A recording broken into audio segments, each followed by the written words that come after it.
Um, so we're starting at 1 p.m. Okay, let's see how it goes. Oh my god! Oh my god! Oh, seriously, yeah. Photos in my room. Can't take back the love that I give you. So I wanna hit you. So I must replace you. If you say that done, I thought you are the one. To my home. And another brown bell. I won't let you forget me. You and London inside my grave.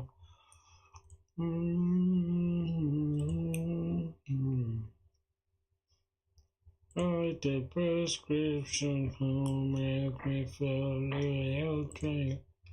Now I'm just better there. Everything thoughts of wedding. I'm just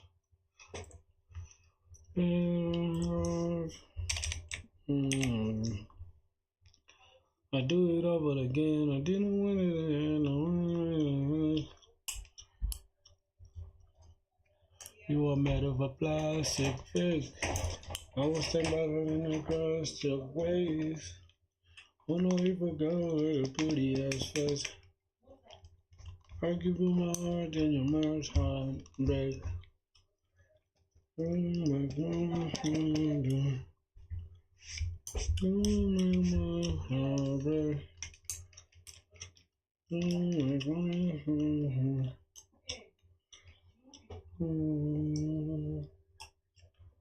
I see your shadows in my room. Can't take back the love I gave you. What's the point? I haven't hit you. How could you? So I must suppress you off. Easier said than done. I thought you were the one. Every time I home. So far I know that I'm the better one. I won't let you forget me.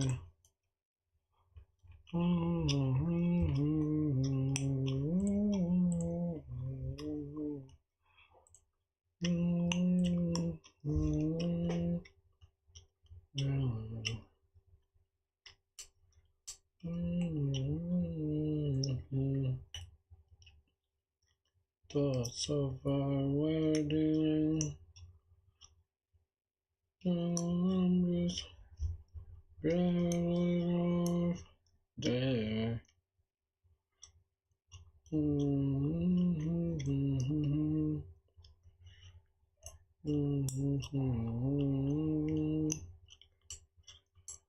Oh yeah, it looks clean.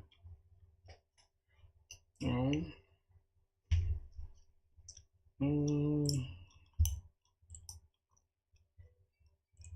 mm, mm, mm, mm, mm.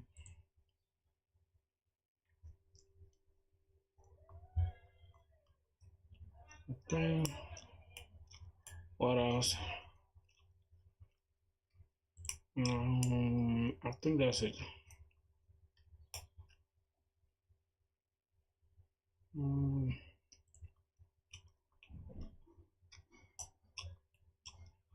yeah.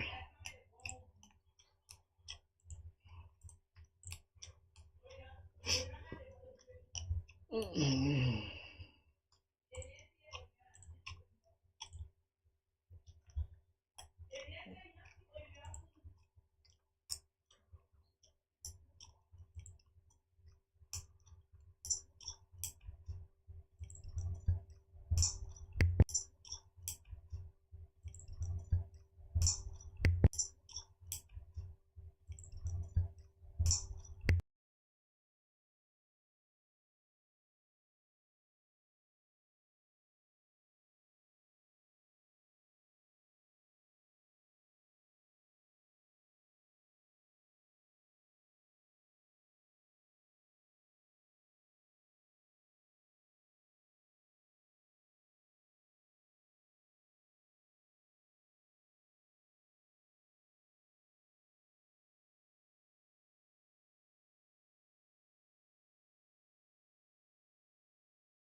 Hey everyone, welcome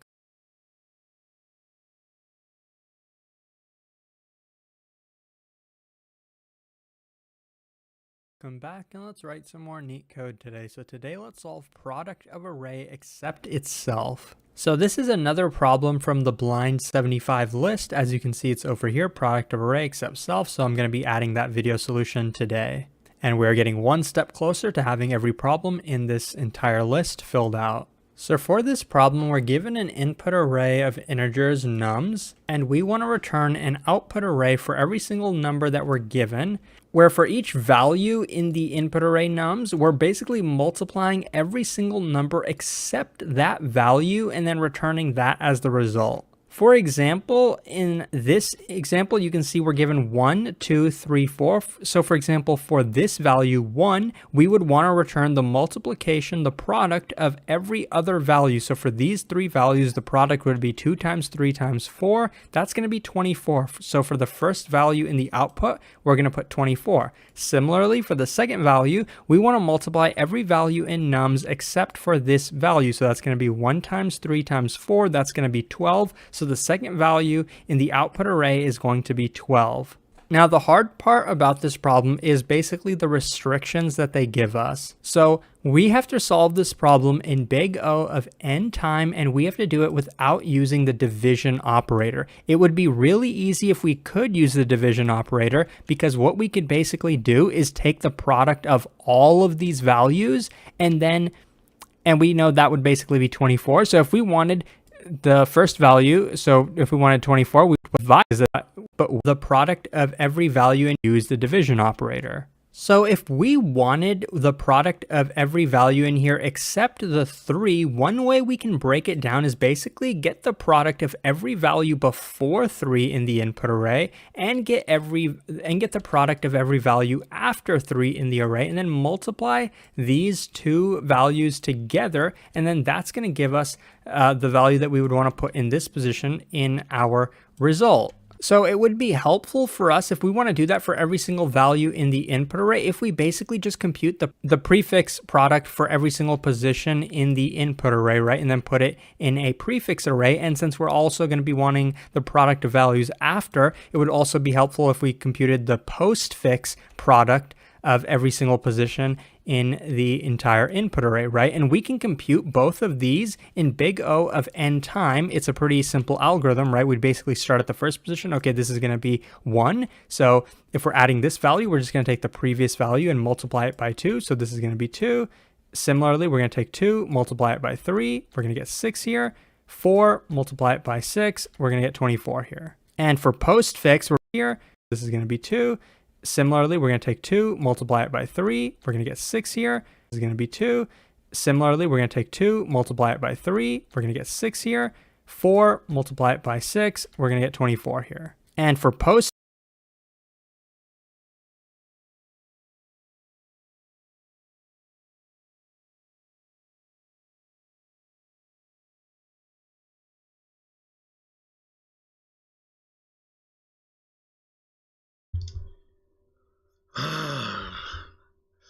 Yo, what's good, Harish? Harish, how you doing, bro? You know, a thing that is confusing me the most with this problem, it just happens here. You see, we have 1 and 2, 3, 4, right? We are multiplying everything except 3. So how is that the prefix we have to multiply everything here? That means within the prefix we need numbers on the left, right? That means we have to multiply. Oh, I think with the prefix we have to go like this: 0, 1, 2, 3, and then we'll multiply. 1 will remain 1, and this is not correct because this is supposed to be 1 as well. Jesus Lord, bro, this number is hard as hell, very hard. Let me just watch neat code. fix, we're basically going to do the exact same thing and do it in reverse order. So here we would get 4, here we would get 3 times 4, here we would get 2 times 12, and then here we just get 1 times 24, which is just going to still be 24. Now for every single value, 3, we're going to get 6 here. 4, multiply it by 6, we're going to get 24, multiply it by 3 value, and okay, this is going to be 1. So if we're adding this value, we're just going to take the previous value and multiply it by 2. So this is going to be 2. Similarly, we're going to take 2, multiply it by 3, we're going to get 6 here. 4, multiply it by 6, we're going to get 24 here. And for postfix,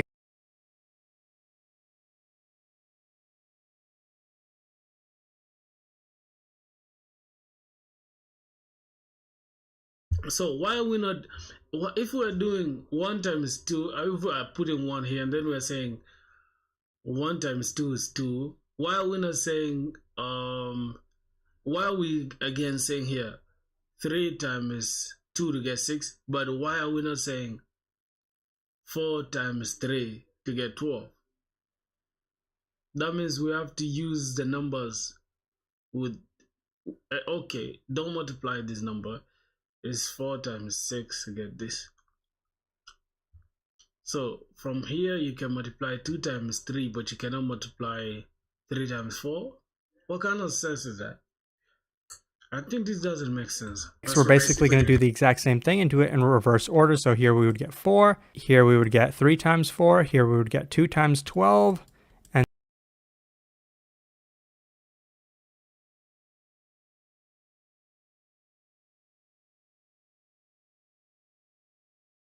then here we just get 1 times 24, which is 4. Here we would get 2 times 12.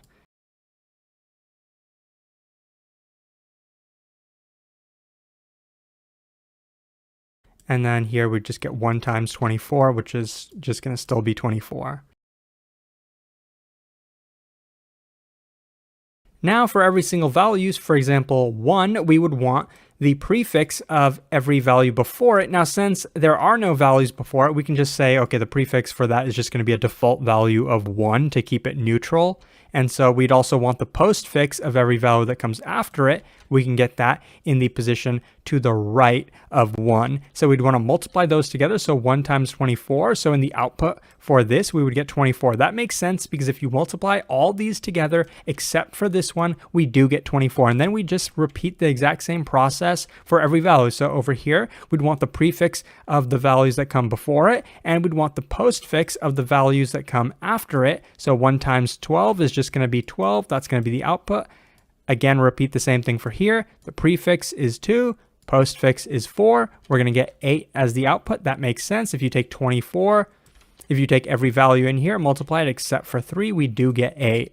And similarly for this 4, we'd want the prefix 6, and the postfix, there are no, so we just assume that there's a 1 over here. So 6 times 1, this would be the output. So this is a very valid solution. This is a big O of n times solution. We're not using any division operator, but the downside is this is also big O of n memory, but we can actually use this idea because what they tell us is the output array does not count as extra memory. So we actually don't need these prefix and postfix arrays, because we can compute these prefixes and postfixes and then store them in our output array, and that is going to end up making things easier for us because we're not going to have to use this extra postfix prefix memory. So what we're going to do is we're going to do 2 passes on our input array nums. First, we're going to start at the beginning and then go all the way to the end, basically computing every single prefix for the input array and then storing the prefix. So for example, the prefix of this is going to be stored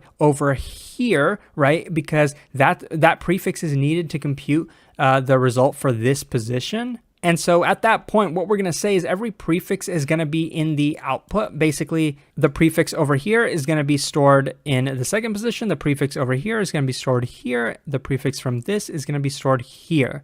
And remember how for the first position, there is no prefix, so we're going to put a default value of 1 over here. And then after that, we're going to do a pass going from the end to the beginning, computing every postfix. So for example, this postfix, and then in the result, we're already going to have the prefix stored over here. This prefix, right, the first 2 values is going to be stored over here. So what we're going to do is we're going to take this prefix and multiply it by whatever is in this position. That's what's going to give us the result that we want for this position. So let's start off. So far the prefix that we're going to be at is just going to be the default value of 1. So we're going to put a 1 over here. Then we're going to multiply it by what value comes over here. 1 times 1 is going to stay 1. So we're going to leave our prefix as it is. Now we're going to be at the second position. So what we're going to do is take our prefix which it basically tells us the prefix up until this point. We're going to take that and then put it in the output. So 1 is going to be here. And then we're going to take the value that we just reached, multiply it by the prefix. So now the prefix is going to be a 2. So now we're going to be at the third position. So what we're going to do is take our prefix up until this point, reach, put it fix which it basically tells us the prefix up until this point. We're going to take that and then put it in the output, now we're going to be at the second position. So what stay 1, so we're going to leave our prefix as it is. Now we're going to be at the second position. So what we're going to do is take our prefix which it basically tells us the prefix up until this point. We're going to take that and then put it in the output. So 1 is going to be here. And then we're going to take the value that we just reached, multiply it by the prefix. So now the prefix is going to be a 2.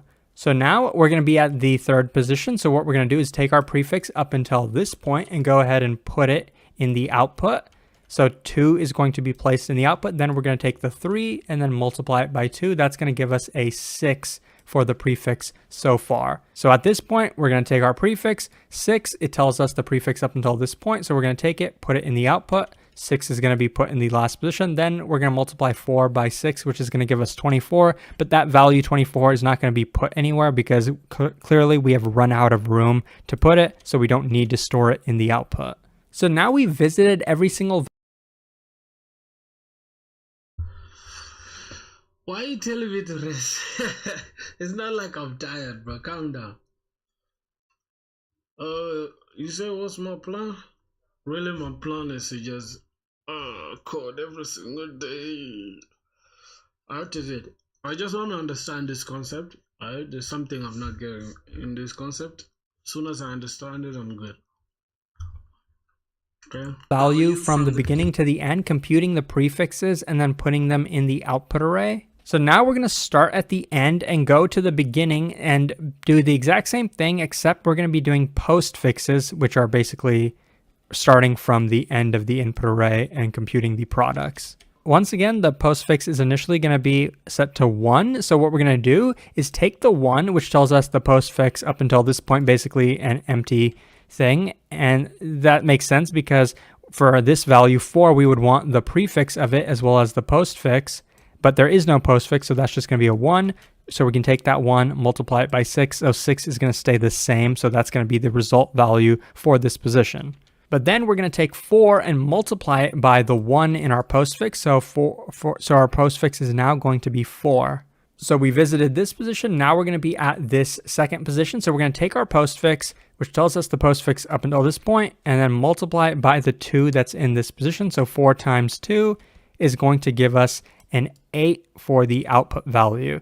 Then we can take this value 3, multiply it by our 4, which is going to give us a 12. So now we visited this value. Now we're at the next value 2. So we're going to take our postfix up until this point, multiply it by the 1 that's here. So this is now going to be a 12. And we can also take the 2 and multiply it by 12, which is going to give us 24, which tells us the postfix up until this point, which is going to be useful for us because we know that if we want to get the product for this position, we're going to need that postfix. So we can take that postfix 24, multiply it by the 1 that's over here. So this is just going to be a 24 now. And that's the entire result. So we basically did the exact same thing that we did with our prefix and postfix arrays, but in this case we did it without using the extra memory. This guy just explained it in the simplest manner, bro. Okay. And we ended up arriving at the exact same result. So it was linear time complexity, big O of 1 memory complexity. Now let's jump into the code. So the first thing we're going to do is create a result output array. So this technically does not count as extra memory in the context of this problem. I'm just going to give each position an initial value of 1, and we want this to be the length of the input array, so we can multiply it by the length of nums. So first we're going to be doing the prefixes. So I am going to initialize prefix as 1, and then we're going to go through every position in our input array.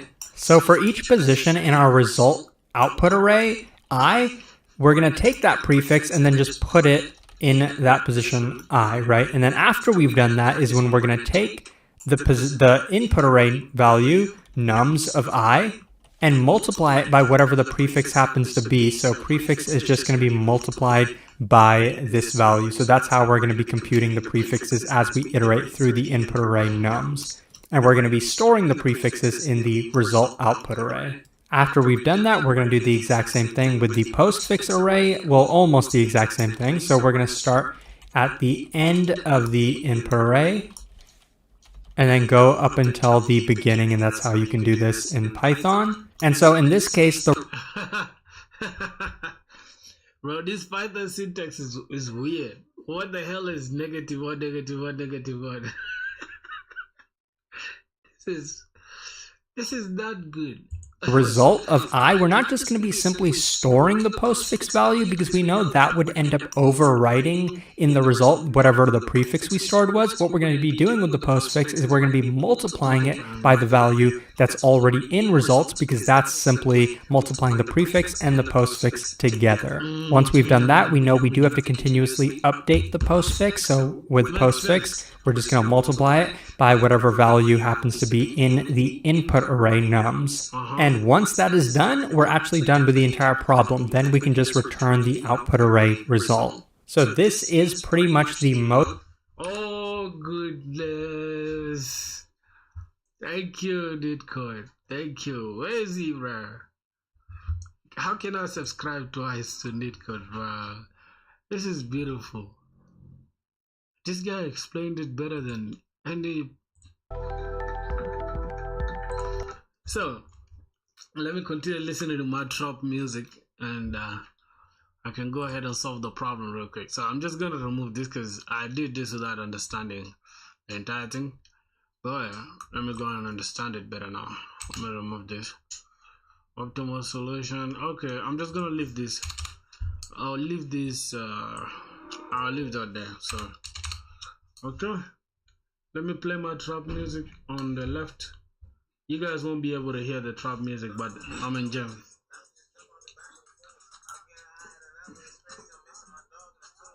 So let's go ahead and try to solve it. So first, we need an input array. I mean an output array called result that's gonna store it, right?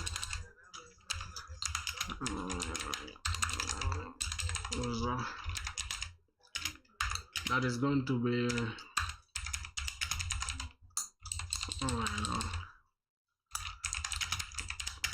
yep, something like that.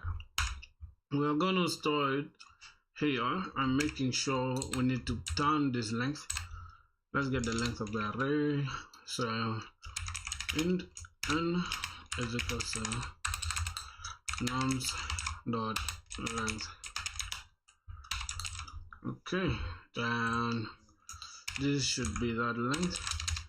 And let's play my music, brother. Piss me off. Okay. First, we need a prefix product. It starts with 1. Nums value starting from 0. Dot length, which is n.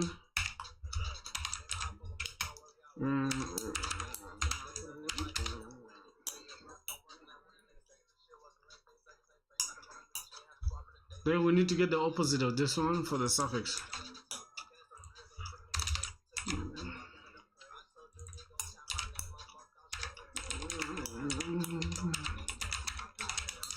Suffix product, but for this one we're gonna get n minus 1, since the end of the array, we're starting from the end of the array, making sure I is greater than or equal to 0, and then we are decrementing I every time.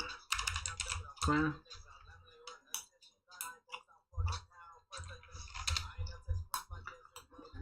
Alright, so what next? I'm enjoying myself, boys.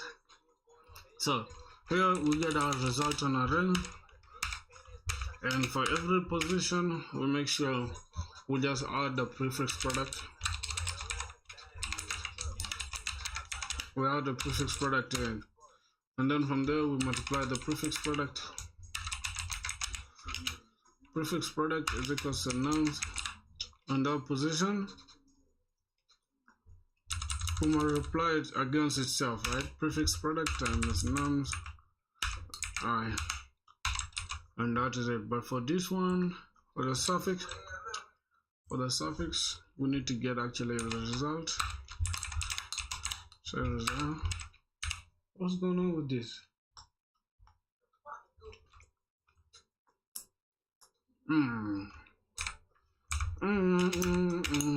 So now here we actually need to multiply this result, whatever that is inside the resultant array, we'll multiply it by the suffix.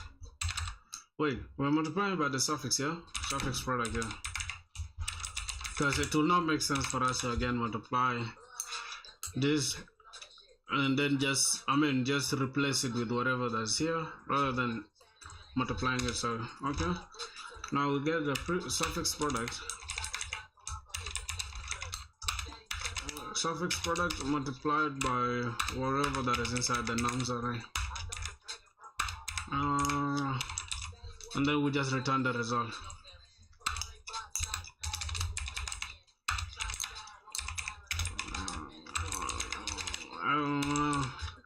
Let's try to run it.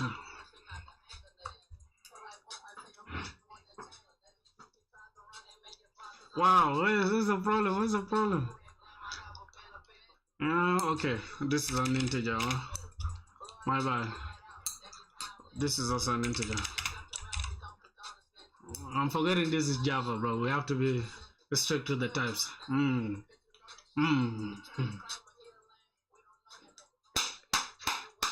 Bro, I'm listening to some taunt music. So we're good. Can submit that now.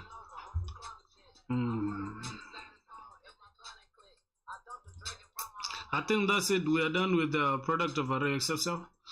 Now we're gonna try out vidIQ. Let's see.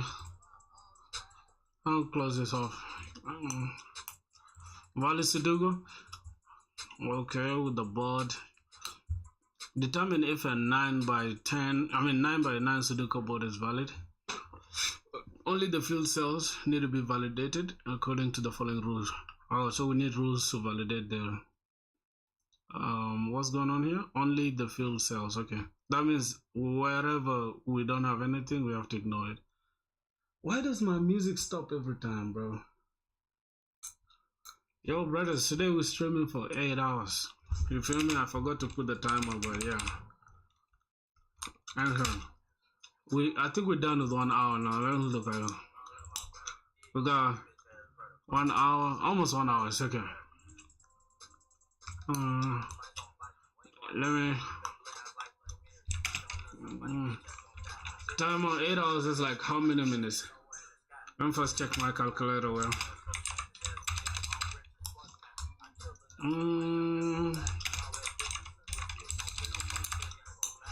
Calculator. Let me see. 8 hours is like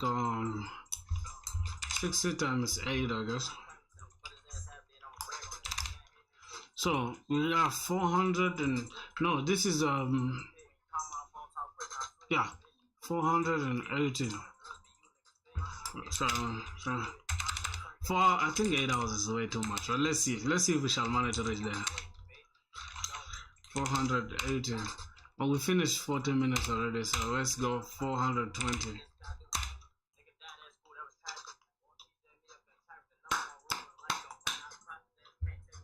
We're going crazy.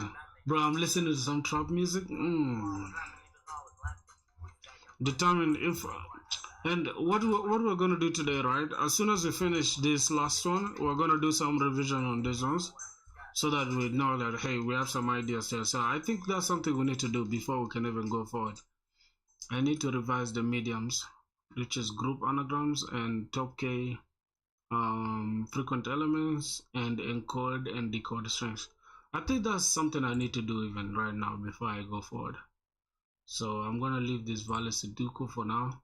I'm gonna close off this, and we're just gonna do only the optimal solutions. We're not gonna do like the nested loops and stuff. So group anagrams, I really don't think we need to worry about this, but it's okay.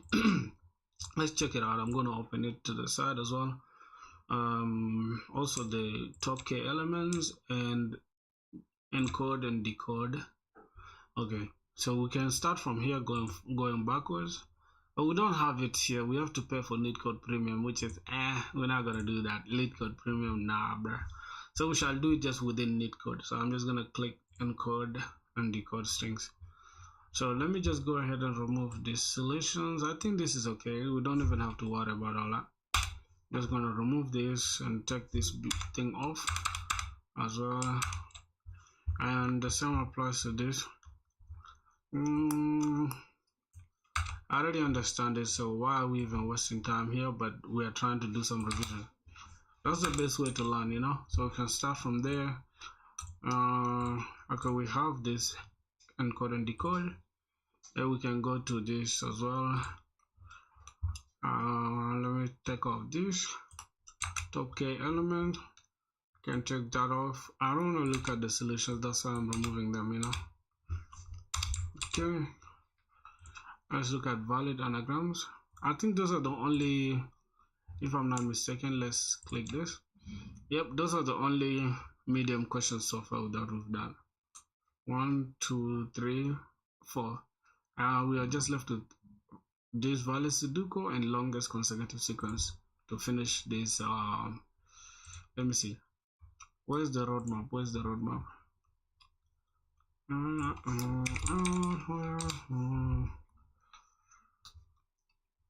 So after that, after we finish what we just did here, after we finish here, we're just gonna go to either 2 pointers or stack. So let's go. Now we can either begin with I think let's begin with the top k elements, or we begin with this here so that we can close this tab off. So this is gonna be easy. We just need to encode the strings. Now that means in layman language we just need to add the length of the string. Hold on, let me swap with my keyboard. Okay, just like this. That means we need to add, let's say for example we are given the strings hello world or whatever. What's example 1? Okay, let's say we're given hello world, just like that. We just need to add like the length. So we count hello world, that's 0. I mean it's 0, or we can say 1, 2, 3, 4, 5. That means it's 5, and then we add like a separator between them, and then we can just add the actual word itself. So we can just add the word, which is hello, right? And the same applies to world.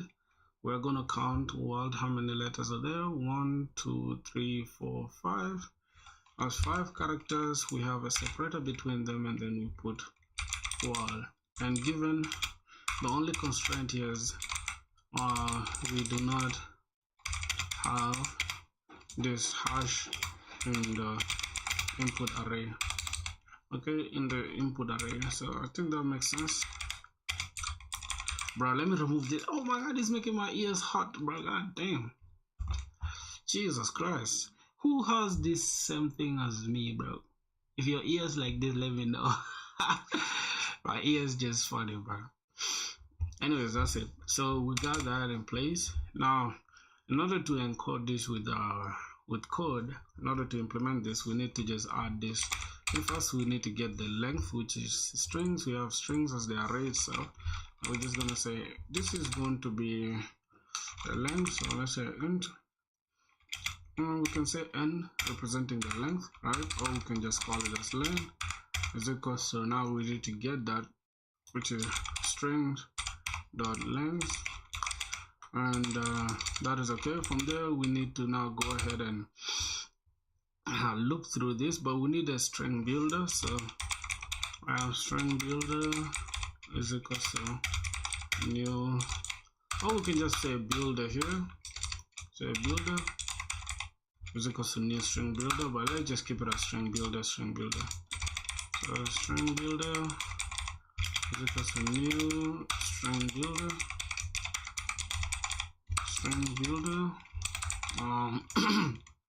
New string builder, and we need to give it a name, obviously. So this is we're gonna call it result, and then from there we can just loop through that using this. Now what are we looping? We are looping through strings, so we're gonna need a string called num, and then we loop through this. I mean, a string called num. I'm not stupid. String called s, and we search within the strings array. Then for every string we need to append that, so we get this result that we have, and then we just go ahead and append. We need to now append the length, which is now going to be our len that we got from there, which is len. I want to start my coding journey. I know all the basics and I have a good logic to solve easy to medium problems. Yeah, today is your day, because tomorrow will be 1st of January 2026. If you don't start today, or you don't give yourself that, that momentum boost, you're not gonna do it. So yeah, my brother, if you really want to lock in, I would say just start today. Like literally start today. Don't wait for tomorrow. Say, oh my God, I'll wait for first. Start today and take it from there. Don't give up. So let's append the length, and then we also append. We need to append what? We need to append a separator between them. So let's just add the separator. From there, we go ahead and append now the actual word itself, which is gonna be that s, and that is it. From there, we return the result. Then it should be to string. We return the string of that. Now that is going to be our our algorithm to encode the strings, and then decoding the string is gonna be a little bit hard, because we need to understand how we can decode that. So now let's say we are given this array here. How are we going to encode? How are we going to decode that? Encoding is simpler, but decoding is a little bit hard, because first we need 2 pointers. Now this is where the concept of 2 pointers will come in. I think this is 2 pointers, if I'm not mistaken. Although in NeetCode roadmap here, 2 pointers is coming before arrays and hashing. So why do we have a problem with that requires 2 pointers? I don't know if I'm just mistaken, but yeah, I think we need 2 pointers there. Okay. So now we need to first make sure we have that, but first we need a starting point actually. Int I, the first I is going to keep track of, let's say, I think in order to explain it better, let me just open a Scarlet Draw whiteboard, and let me just delete everything that's here, and we can have, let me remove this. Now let me have like text like this. First I think I need to just copy this, the actual word itself. So let me try to copy this entire word and I paste it here. Alright, so this is the encoded string that we have. So this is the encoded string. Now in order to decode this string, we need to first get a pointer that's going to keep track of the position or the starting point, and then also here j. So by default we're going to have this at 0, and then j will also be at 0, but j will only keep track of the position of the separator, because the separator here, this hash symbol, right? So this hash symbol will only tell us that, hey, this hash symbol represents the separation between the actual length of the word and the beginning of this word itself. And this length here represents this digit represents the actual length of this character. So that is all that we have to focus on. And here, as soon as we find this separator, that means the next word will be j plus 1 plus 1 to find the position of the word, right? So j plus 1 will be this one now, because by default 0 and 1. So if j is in position 0, then we take it to 1. That means it will find now our hash symbol. So in order to find the hash symbol, we have to go j plus 1. And then in order for us to find the beginning of the word now, we have to start from here. That means I will be I plus 1, not again j plus 1, my bad. So let's go back here and see how we're going to solve that. So we say by default I is going to start from this, and then let's try to look through this. Int I is equals to 0. That's what we have there already, right? But we can use a while loop actually. We can use a while loop saying while this is less than nums. I keep saying nums, bro. What's going on with me? The string dot length, while that is less than that, and then we make sure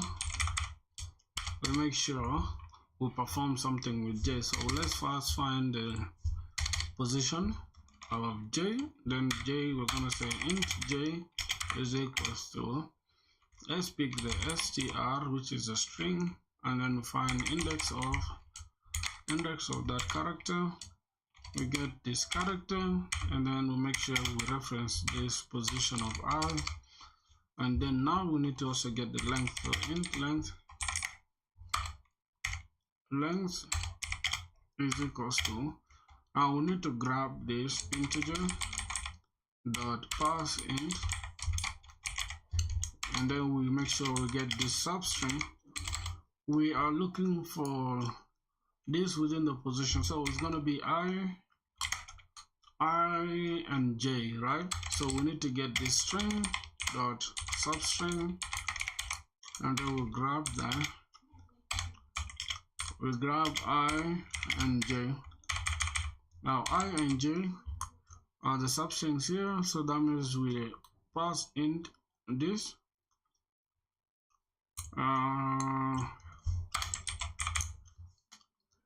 Okay, are we really getting the length? Let me see. We pass this and substring position this, it will pick out any position here and the end of the word j. Okay. Then we need to now get the string, the actual word itself. Word is equals to, we get the string dot substring. We need to now grab this actual word, right? In order to grab that, we're gonna say pick out I plus 1, and then now we grab that, so we're gonna say j plus 1 plus the length in order to get the actual word, and then from there we add the word. Now we need a list to store that, so let's go ahead and open this and say list of strings that is going to store our encoded characters. So let's go ahead and our decoded characters. We're gonna get a new array list, and let's go here, say pick out this word list dot add. We need to add that word to the list, and then finally we need to increment I. Then I will become j plus 1 plus the length itself in order to move to the next word. All right, and then finally we just go ahead and return. We're going to return the list here. Return, not last, we return the list. So let's try to run it and see what's up. What's going on? Int length is equal to strings dot length.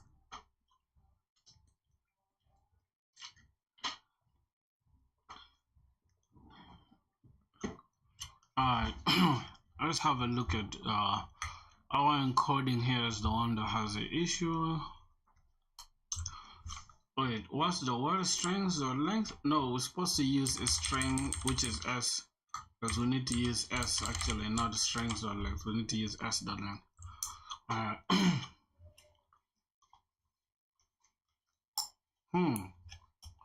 It's outside the for loop. Let's replace it here so that we can keep track of this. My bad. Let's run this. Wait, why is it still having an issue?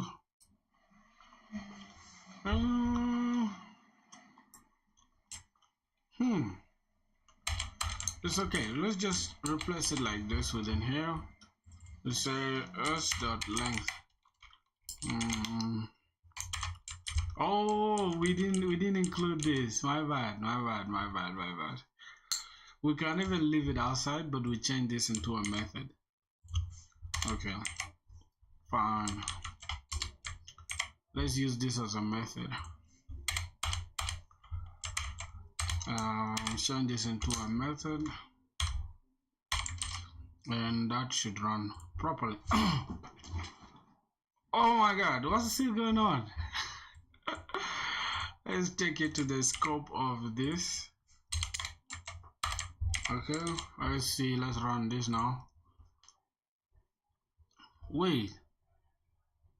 Now this is fine now, right? This is fine.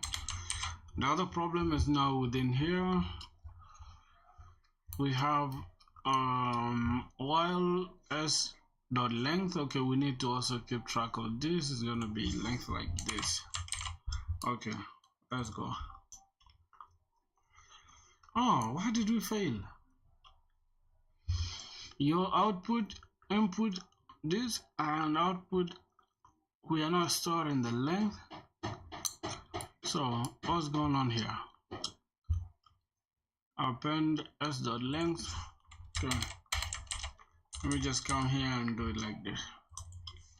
S dot length. S dot length. Wow, why are we struggling here, bro? What could be the issue here, bro? Let's first try to read it. Our output. Oh, we are including the separator here, but in the output, the separator is not supposed to be there. J plus 1. Oh, this is supposed to be J plus 1, not I plus 1 again. Oh my goodness. I did not move this to the next one. So if we you see now the output doesn't include this I, because then if we leave this I, and saying the next word begins from here, that means we're saying I is now this. That means go ahead and include this as well. But if we say J plus 1 is equals to I, where is it? J plus 1, which is representing I, right? That means J plus 1 plus length is the position of J as well. So that will be it. I think that is it. Let's submit this. Yep, accepted. Oh, we don't have any problem there. Now let's go ahead and do this problem now. Case frequent element. For this one, as long as it's frequency, that means we need a hash map. So here is map. Well, we need to store two numbers. Given an integer array nums, an integer k, return the k most frequent element. You may return in any order. So we just need to return 1, 2 if 1, 2 is common or is frequent. Yeah, so we need to keep track of that. Integer, and these two integers. First, let's just call them this map is equal to new hash map This is a new hash map. Then from there, let's look through this array nums within int. Let's say int nums, num within nums. Let's go ahead and add that to the hash map. So we're gonna say put this to the hash map. Map. Hey, yo, what's good, real Ahmed Mughal? How are you doing, brother? We're going on a crazy journey today. 8-hour stream. That's what we're doing today. So far I think we're done with 1 hour, if I'm not mistaken. I think. Let's have a look. We're gonna be taking regular breaks, obviously, just stretching and maybe eating and all that stuff, the normal thing. But other than that, we're gonna go crazy. So we're done with 1 hour. We're supposed to be left with, I think, 7 hours, but it's okay. Let's just keep it going like that. So how are you doing, my brother? How's life, man? Map.put. What are we putting into this hash map? We are putting this integer. So we need to go ahead and put num, that is a key. And then if the key is there, we need to also get this value as well. So we can say map.get or default. Map.get or default. If we have num, get it, or else default to 0. And then just increment it every time.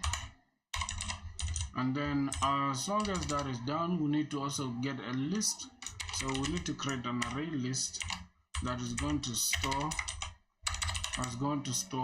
our values so that we can iterate over them. So new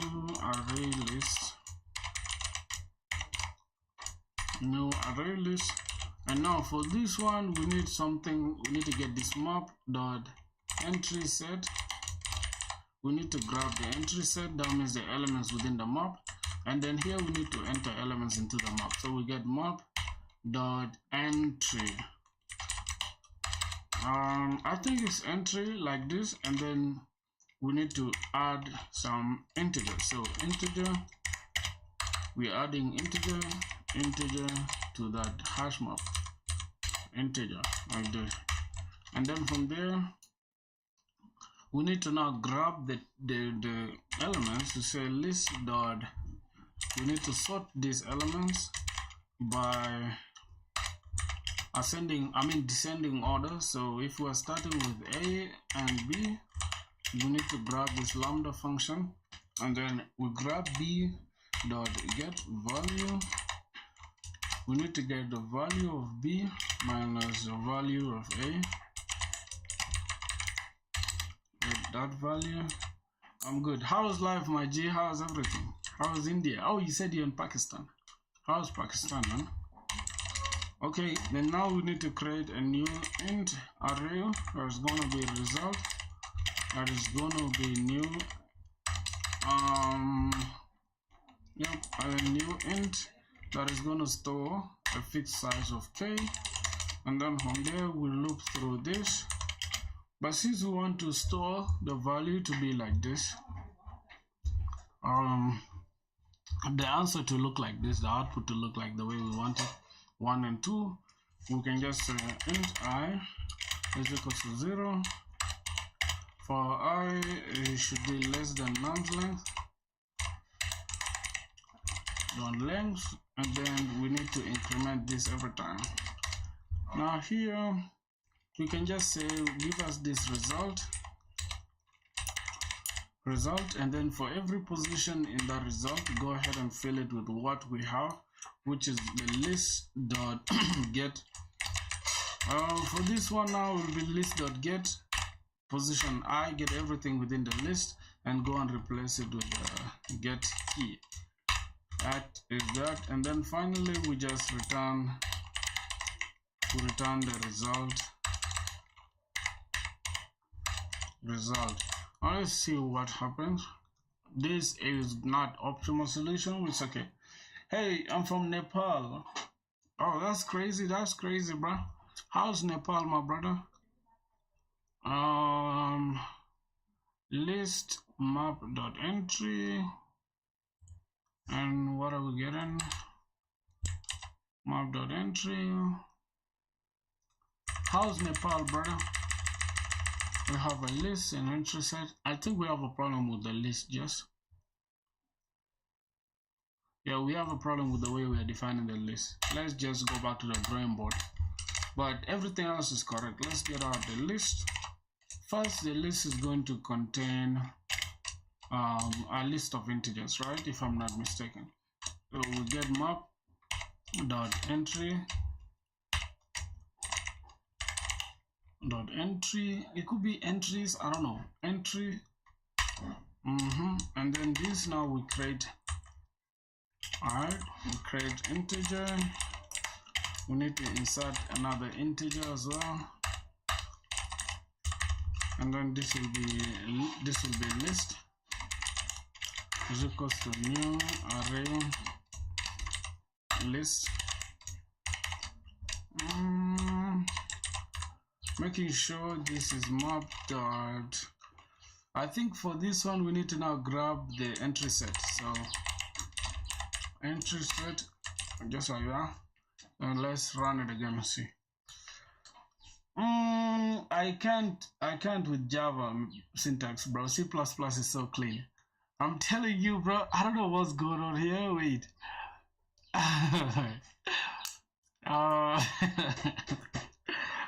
Yeah, Java syntax is insanity. It's complete insanity. Hey, go ahead and subscribe if you're new here, my brothers. Okay, join the team, join the squad. Somebody said Nepal is a very beautiful country surrounded by many mountains, and Nepal is the most beautiful country. Check it in Google. I will check it out. I feel like I've seen Nepal on movies and stuff like that. So yeah, I think it's a beautiful country for real. Anuraj Prakash was good, brother. I'm sorry for butchering your name.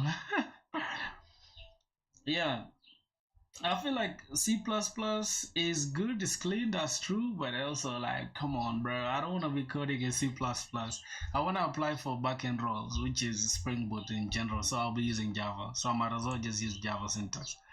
I'll just have to force myself. Result I is equals to list.get I, and then this should be get key. Since we're getting the value, we need to get key. But what are we getting the key for? Index 2 out of bounds for length 2. I don't know what this error means, but oh god.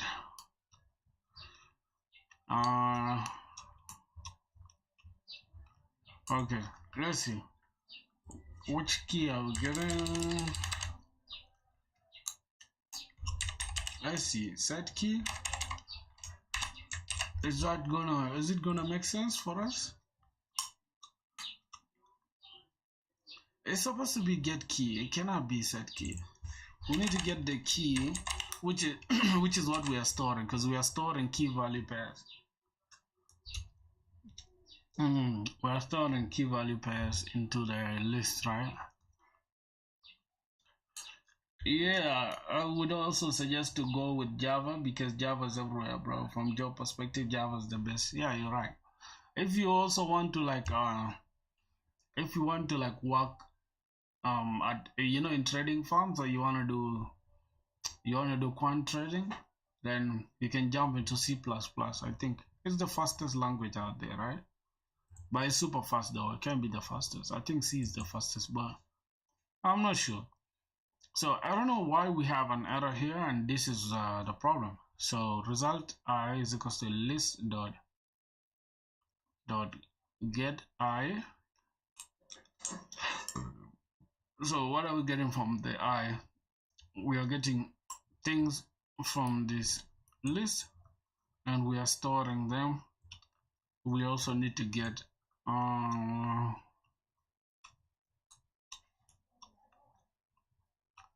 okay, we have a small error that I cannot find. Can you guys figure out what the error is?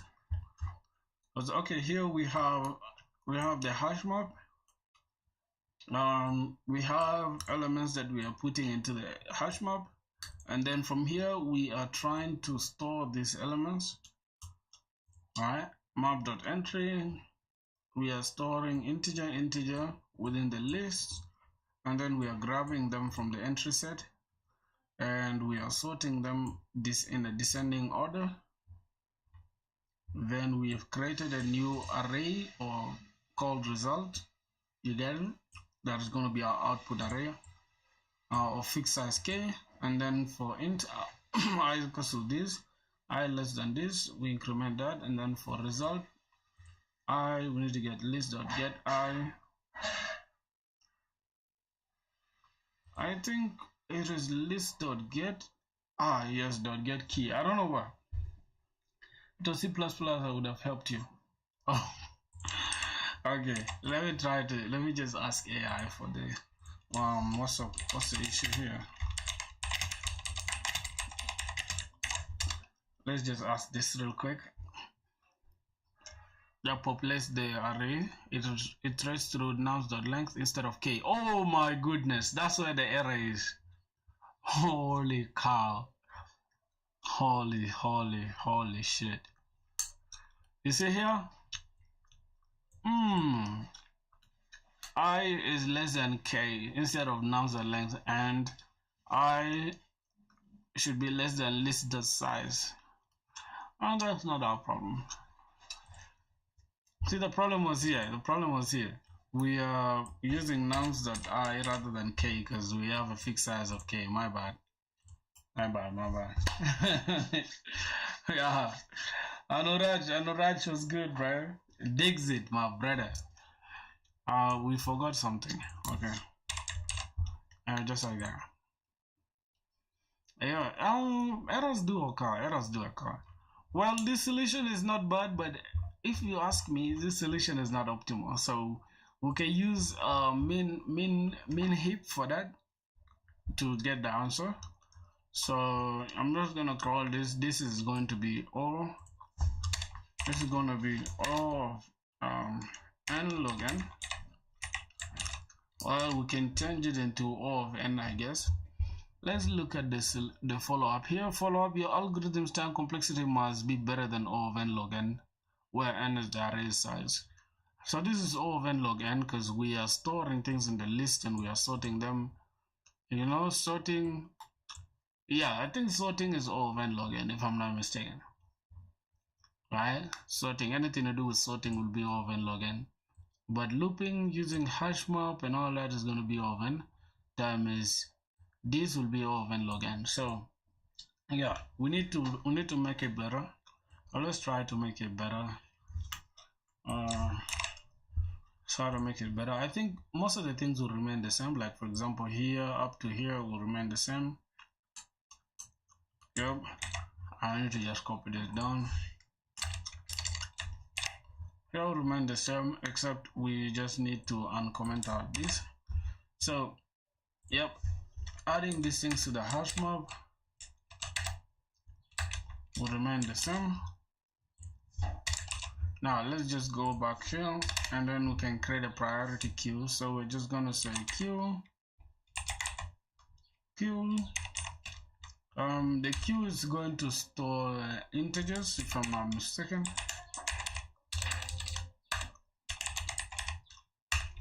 Yep, priority queue stores integers. Is it integers or strings? Integers, I think.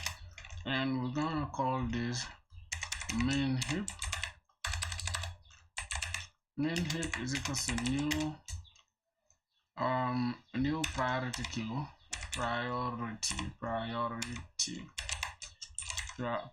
queue. Yep, this priority queue. Within the priority queue, that's where we need to now perform this. I need to perform this A.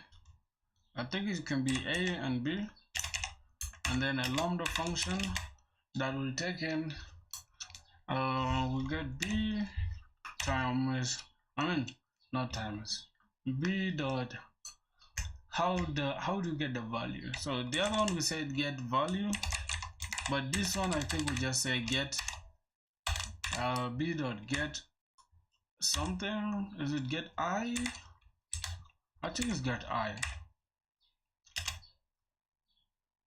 No, can be get I. Let me get I.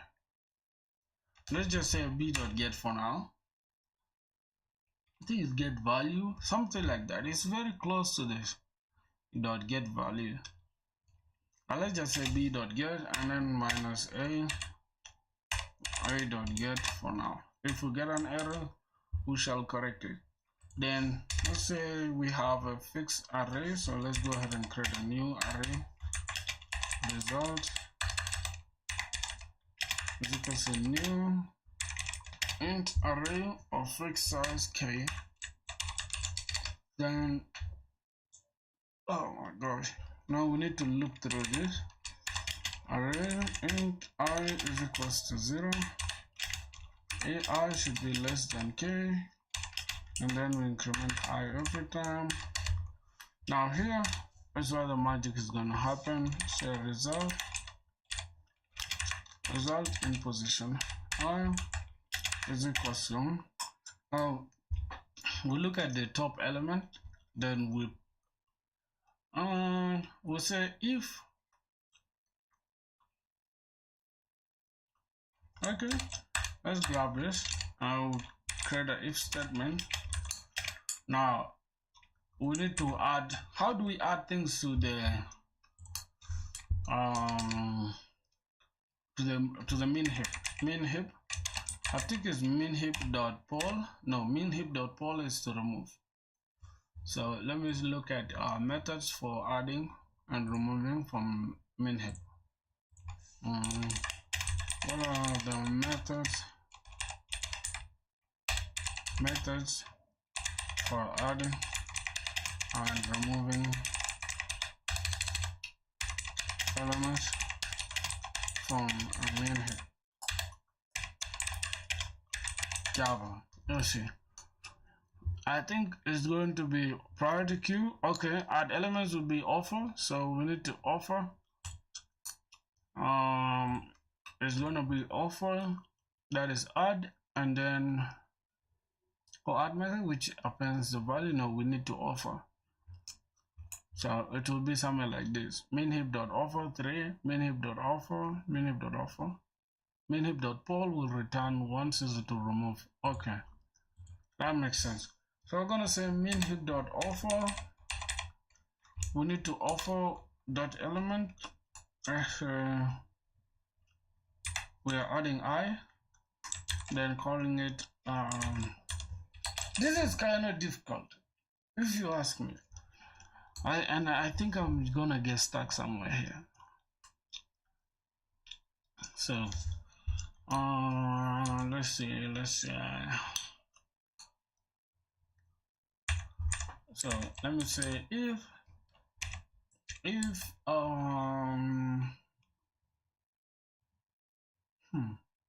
let me say I'm stuck here trying to I'm stuck here. Let's see. There's a simple problem that I'm not getting. Okay, your code is on the right track. Of n min heap. Wait.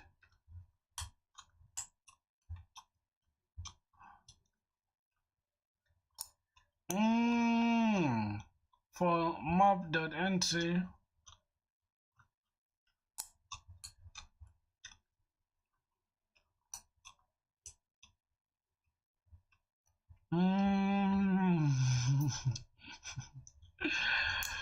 Oh my god. Priority queue, map.entry, integer.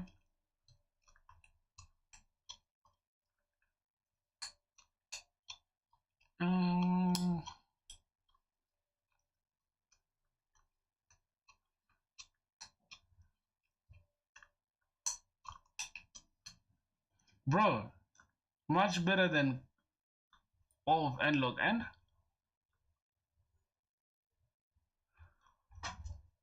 Wait, so how is this better than O of n log n? This is a.getValue. A.getValue minus b.getValue. Then for entry, here we're using negative because we are trying to start from highest to lowest. Okay, then map.entry, we get this integer entry within the map.entry set.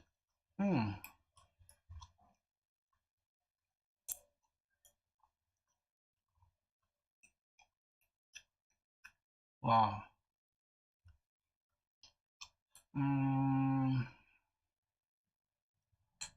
Min heap, new priority queue, and then we search within the entry set, map.entry set, and then we say, hey, min heap dot offer. Okay, that means add this entry to the min heap, and if the size, right, min heap dot size is greater than k, then remove it, or else we go ahead and create this, and then we decrement this. We look at the highest element, then we decrement it. Then result I is equals to min heap dot poll dot get key, and then we return the result. Oh my god, that was a little bit more complex. That was somehow more complex than what we had, right? So rather than the entry, we can say map dot entry, and we grab this since we want to store them inside the min heap. Let's pick out the integer, and integer here. That's gonna be our min heap. Okay, just like that. And then we start with this. The lambda function will start from the smallest, and then we go to the biggest. But then that will be maximum heap though. That will not be min heap anymore. Oh, it's okay. We get the value like this. Okay, and then we loop through. We need another loop. Okay. We need a for loop that will go from min heap here, that will take in these two integers. Okay, then we're gonna call this entry. We search it within the map dot get dot entry set. Get the elements within the entry set. Then we can now search. We are now searching, but we first add that entry, right, to the min heap. So min heap dot poll, dot offer, my bad. We offer that entry to our min heap, and then if our min heap dot size, if the size of the min heap is greater than k, then we can go ahead and remove that element. So min heap dot poll, or else we just go ahead and add these elements there, right? So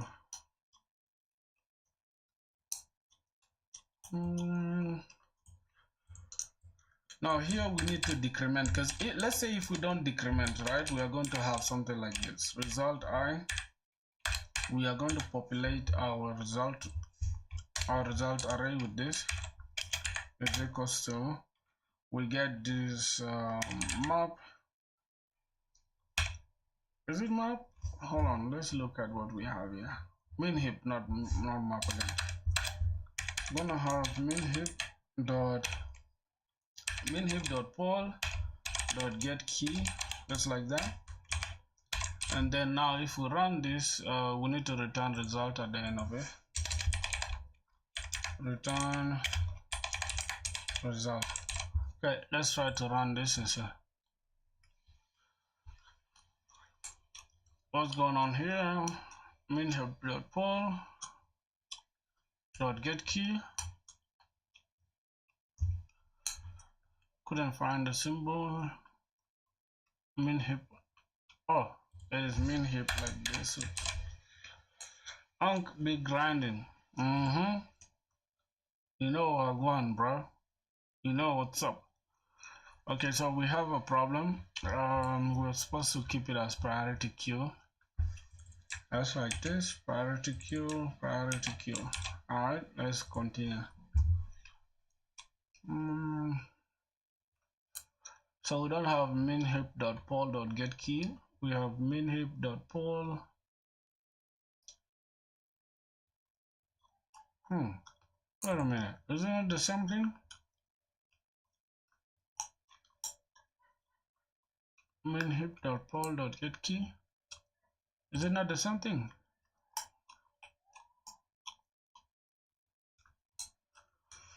Oh my goodness.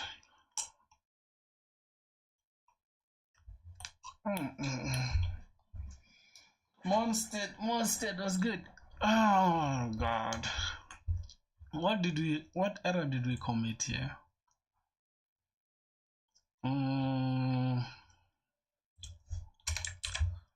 Okay, let's have a look here. We have the priority queue. It takes in 2 integers, which is going to be integer. We're getting it as a map.entry, and let's have a look at that. We have a hash map already. That's correct. I'm going to call this minHip is equals to new priority queue, and then we have a b, and we get a.getValue, b.getValue, and then for every entry within this entry set, go ahead and add this entry to our minHip, and then if the minHip.size is greater than k, then minHip.poll remove what's greater from there, remove what's greater and replace it with what we have. Okay, and why is it not refusing? I think this is where the problem is. minHip.poll.getKey. Oh, .poll. Okay, my bad. Thank you. Yo, wait, who's that? Your guess? .poll. Okay, yeah, for sure, because it's a method. .poll is a method.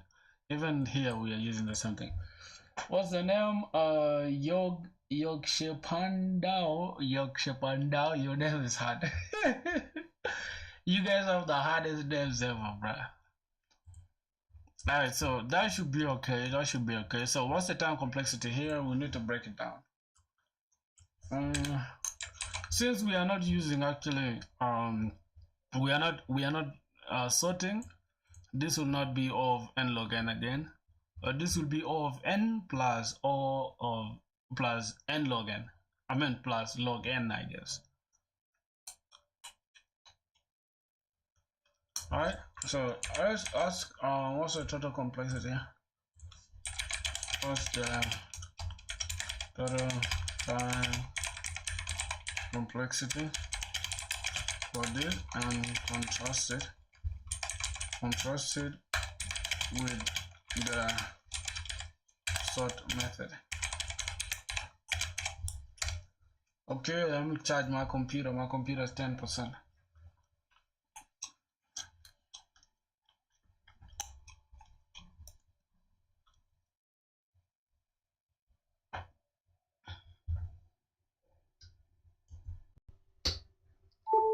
Good.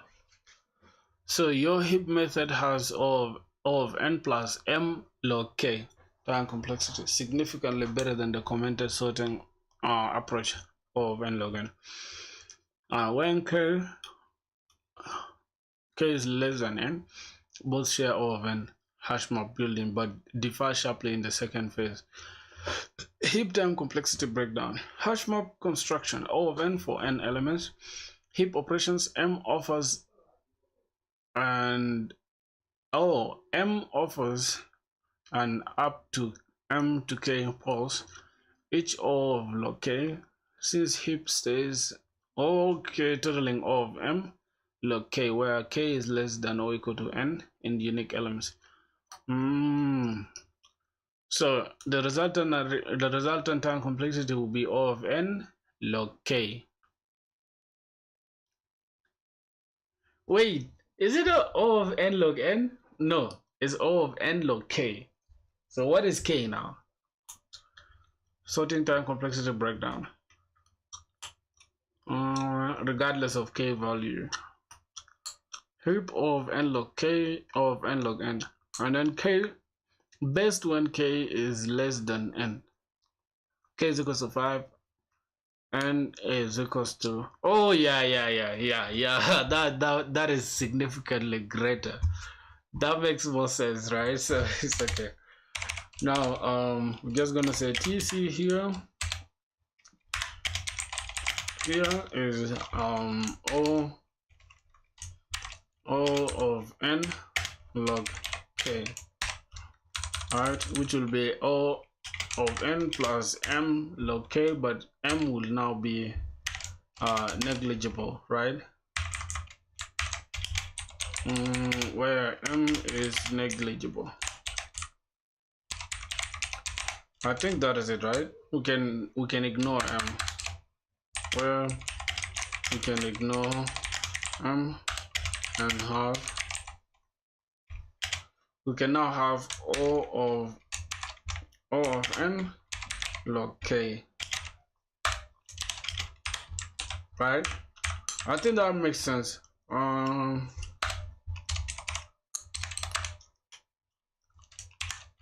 Okay, which is way better than O of n log n, which includes sorting.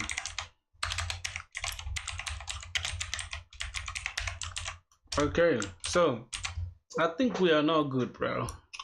We are not good, so we can go to the next question. Let's just submit this.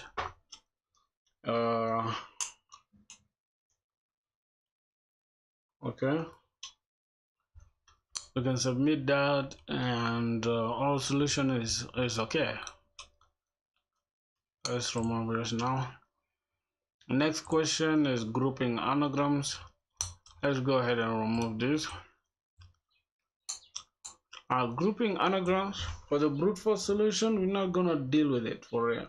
So I'm just gonna ignore the brute force solution here, because the brute force solution is very complex. As you can see, we have group anagrams. So we first go ahead and change this, and then we look for a boolean called found, and then we'll search through our entire groups, and we check if the first character exists, and then we sort it with the first character, and then we check if the first character in the group contains the signature, then we add that word to the group, and then we change found to be true, then we break out of the loop, and if we don't have the found, then we add this to the new. Like, this is a lot.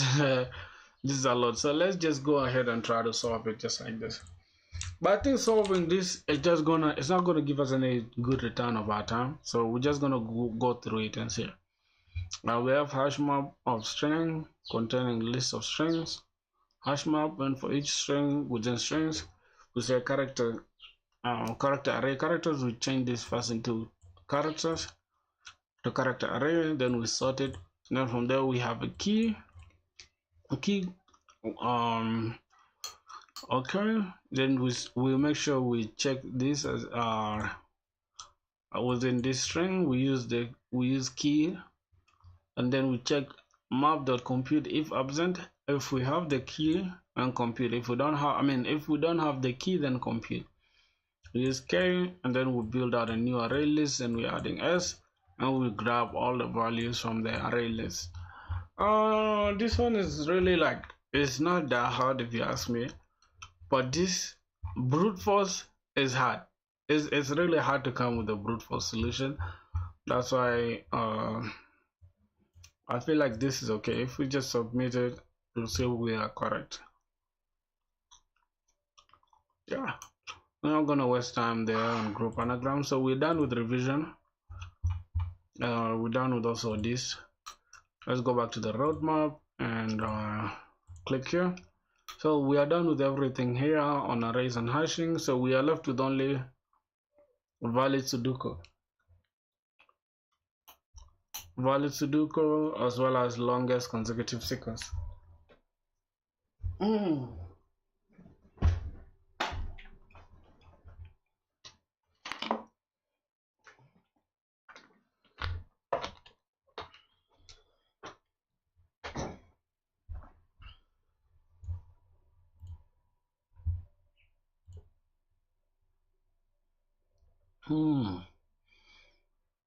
Okay. So now let's try to understand this valid Sudoku problem. Tomorrow I think we shall even finish longest consecutive sequence today. So let's just go to valid Sudoku. We'll see what's going on here. Determine if a 9 by 9 Sudoku board is valid. Only the field cells need to be validated according to the following rules. Each row must contain the digits 1 to 9 without repetition. Each column must contain the digits 1 to 9 without repetition. Okay. Each of the 9 3 by 3 sub-boxes of the grid must contain the digits 1 to 9 without repetition. So a Sudoku board partially filled should be valid, but it's not necessarily solvable. Only the filled cells need to be validated according to the mentioned rules. Alright, so if you see here, we have 3 by 3 Sudoku, but here we have 5 6 no digit here, and here we have 5 3 no digit here, and then we have no digit, there's a digit, then we have no digit, there is a digit. So that is what we have to do. Now let's look at it. Here is in our example, we are returning true. We are returning true there, and then here we're returning false. Reason being there is something repeated. Let's look at this box. We have 8 3 nothing here, 6 nothing, and then 3 9, there's a digit here, so we have a repeated digit of 8. That's why we're returning false. So oh my goodness, so we need to solve this in that way without repeating ourselves.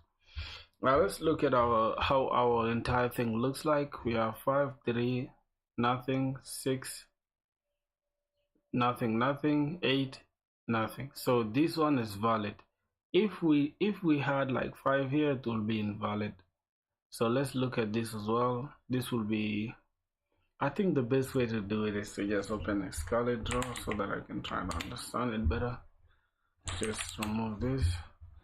We're gonna have Sudoku of 9 by 9. So this is 1 2 3 4. 1 2 3 1 2 3, and we have 1 2 3 4.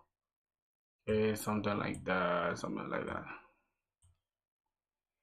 Okay, so let's look at here. We have within this also they have subdivided into 3 other columns again. So we have 1.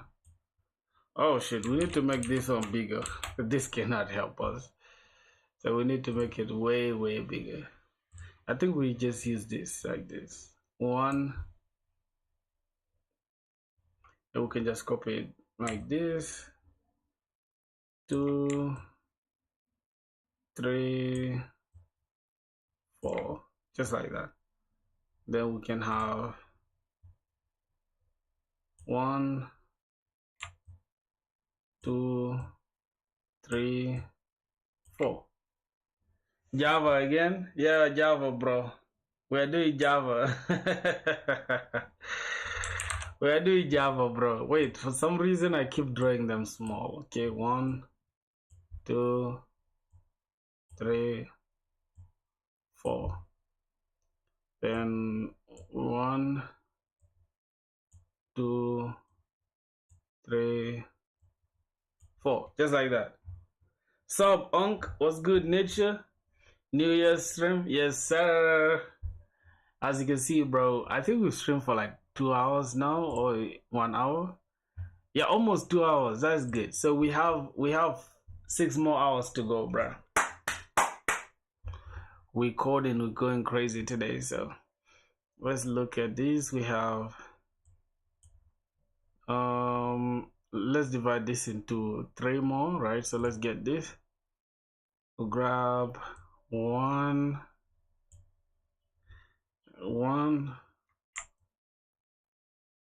2 3, like that, and then we take this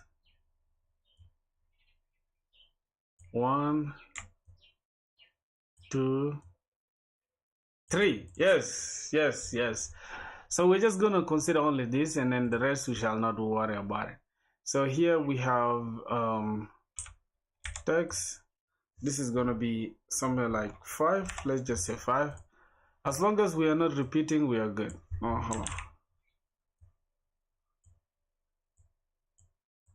Alright, so we have 5 there. Let's take here, let's just put 8 according to just what we have there.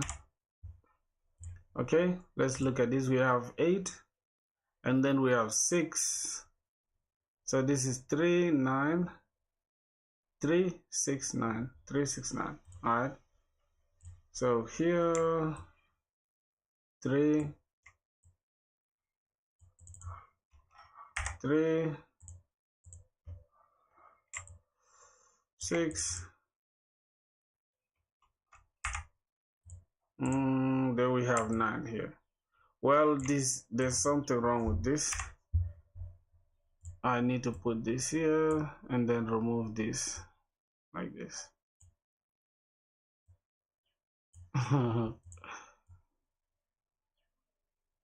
Yep. Okay. Alright, so I think that is okay, bro. That's okay. We just remove this.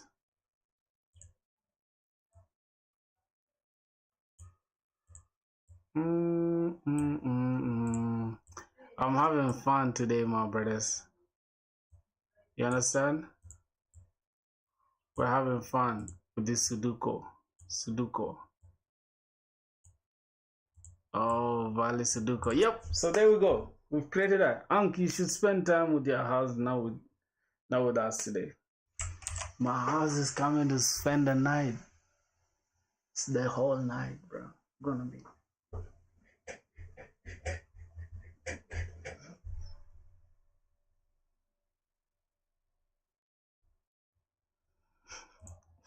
Don't worry, I'm good. Don't worry about me. I'm good, bro. Good for you, Unc. What about you? What about you, bro? Alright, this is 0, 0, 0, 0. Okay, so this one will be represented by 0, 0, 0, 0. So let's bring this here. It is 3 by 3. So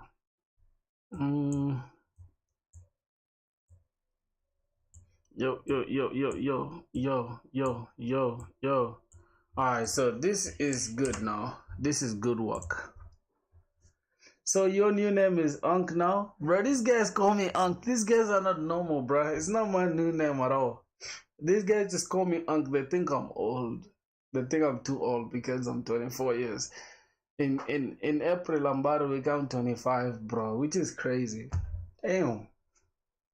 It's not my new name. These guys are just weird. Alright, so what we're going to do now, we have this. We're going to assume this is 0. And then this is 1, this is 2. Also here we're going to assume this is 0, this is 1, and then this is 2. Alright. So let's have a look at this.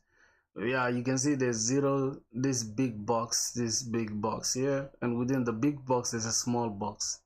So yeah. Now, how do we find the position of 5? Assuming we want to get the position of 5.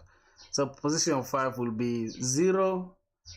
So 5 will be in position, like let's assume this is I, and then let's assume this is J now. Right? So now the board will be something like this. We are going to have the board. The board will be something like this. Board I, and then we shall have board J like this. Right? So now this will be 0, this will be 5, 3, this is nothing, so we just put a dot, we put a dot, we put a dot, we put a dot. Now that's the only way we're going to solve it, right? And we are going to check first. We are going to loop through this entire thing. We traverse through the entire stuff, but we're going to make sure the length of this board is going to be 9, because that's the length of this. So we have 3 by 3 within 9 by 9, right? So this here is not correct the way I made it 3 by 3 like this. As you can see, we have 3 by 3, but in return it's supposed to be 9 by 9. As you can see from here, we have 9 by 9, so that means the length should be 9. All right. You playing Sudoku, Unc? No, bro, I'm not playing Sudoku. I'm trying to solve a LeetCode problem. Trying to solve a LeetCode medium problem. Somebody is saying I'm playing Sudoku, bro. You funny as hell. Alright, so how do we now check for this? We need to use, I think, a hash set, because we don't need duplicates. So as long as we see that, hey, no duplicates allowed. So any question, bro, where we see that there are no duplicates allowed, we don't need any duplicates, then we have a hash set, or we have a set, right? So we have a hash set, because a hash set will only store unique elements. And now here we need to store only unique elements. As soon as we add any element which is like 8, here, and we already have 8 here, that will make this entire block here invalid. So it's not going to be correct. And also here, if we have on this line, this row with this column, if we get here, like within this row, if we add 3, that means this row is wrong, and then this column is right, but this row is wrong. That will make the entire thing invalid. So that is that. Let's go and try to see how we can solve that with a hash set. Somebody said, Unc, you're playing Sudoku. No, I'm not. So a hash set which will store our unique values, and this will be I think we can use strings for now.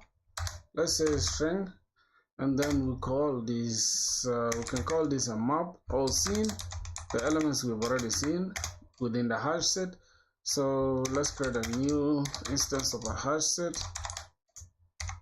new hash set, and then we can now loop through this, starting from int I is equals to, first, before we even loop, we need to understand this. Right? So we have the hash set, and then we need to create the length of the board. So let's see how we're going to create it. A string. So let's say if I starts from this going to 0, and then I is less than the length, which is 9, I think. So I think we're going to say less than 9. And then we increment I over time. Then we need to do something about this.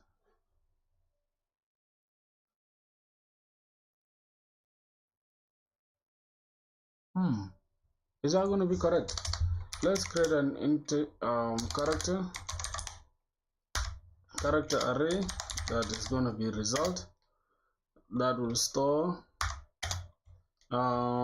this new, I think for the board, right?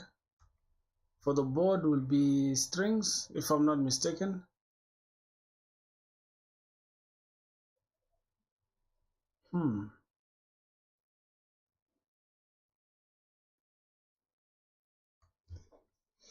We are gonna have some issues today.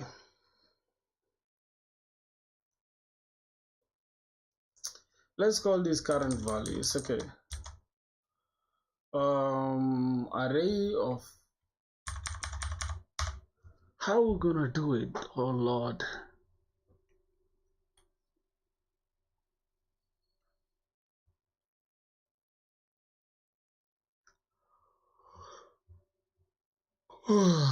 So we want to get the board, right? The board, I think the board will be something like this. The board will store I and J. The board will store I and J. But how are we storing this? This is supposed to be a character array. Then I think we're gonna have the current. This is gonna be the current value is equals to new board, something like this. how board is like this, board, okay, something like that, I think. And then we can loop through this for every element.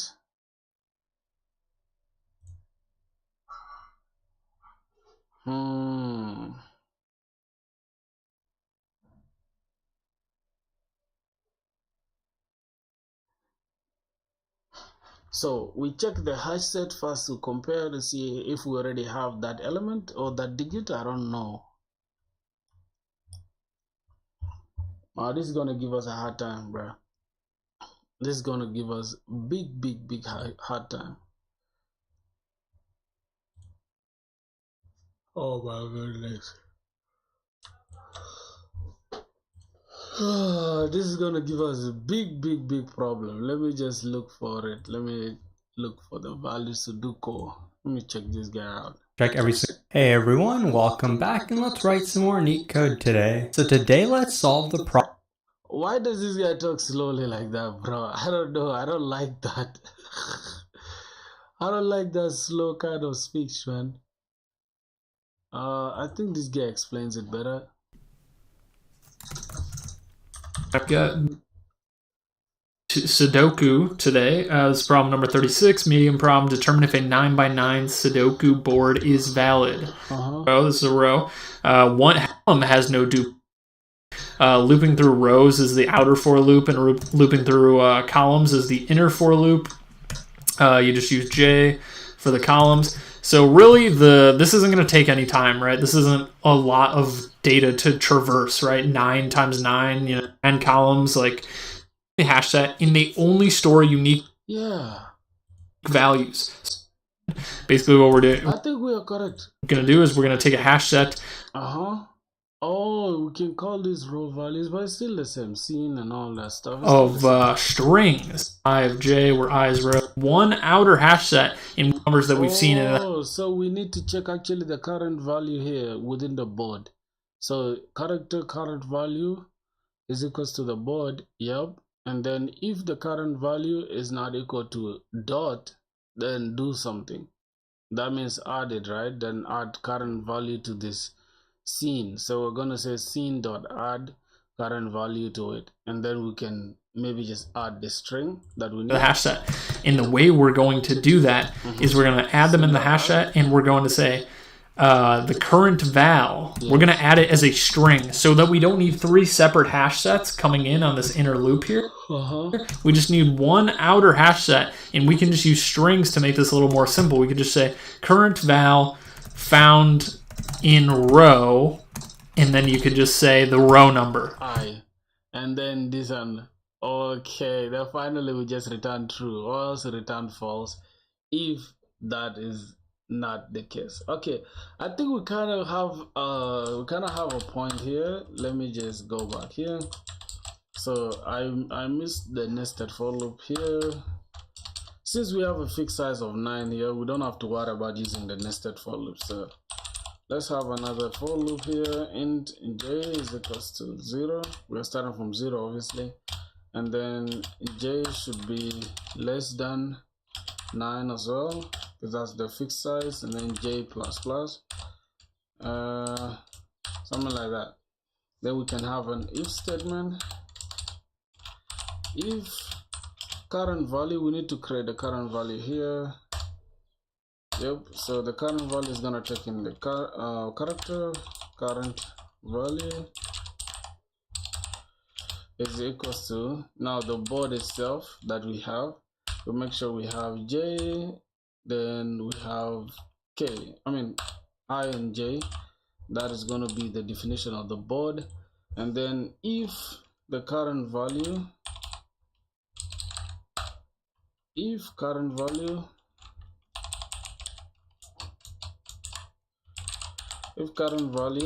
not equal to,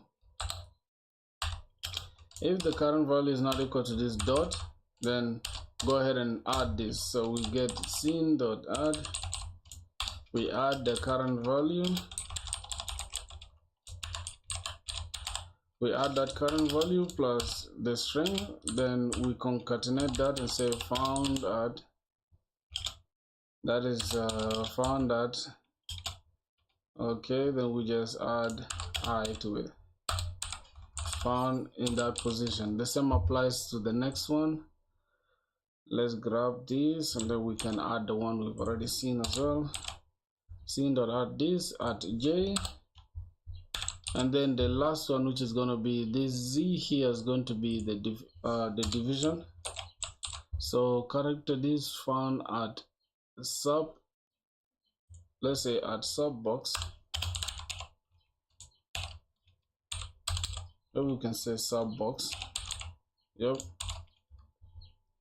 sub box I divided by 3 because it's a sub box, which is a 3 here, and then the same applies to for the one for J as well. Then this is gonna be J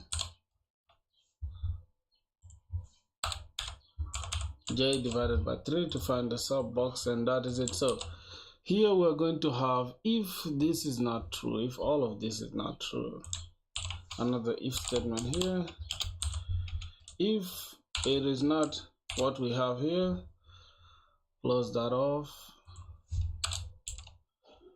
Or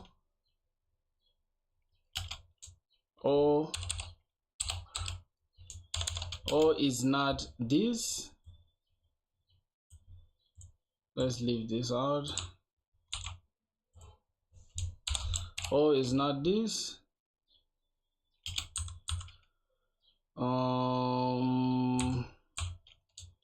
Close this off, and then or is not this.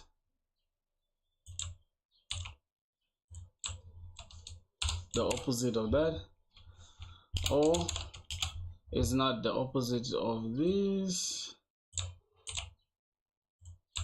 That means remove this one, and then we shall have this. So let's try to make it more readable.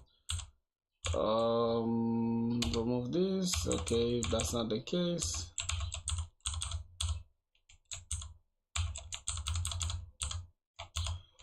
if this is not the case, another or, and then here another or. Okay, so that's literally it, and then we can have this. Here we return false, or else we return true outside this entire thing. We return true.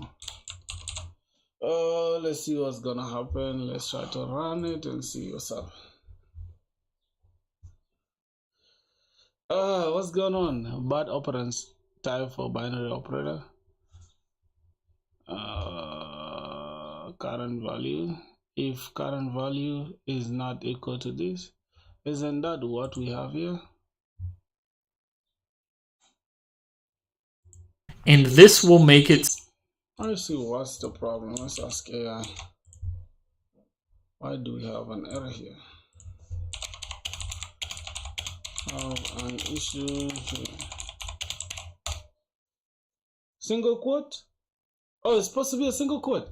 Critical bug and how it duplicates Sudoku this subgrid, causing the false positives. Sudoku requires unique tracking per this block using combined row column indices.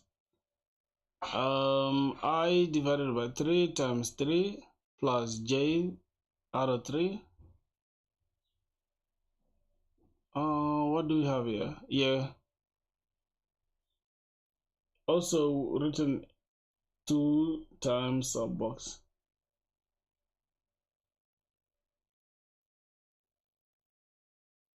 Are you sure the sub box is?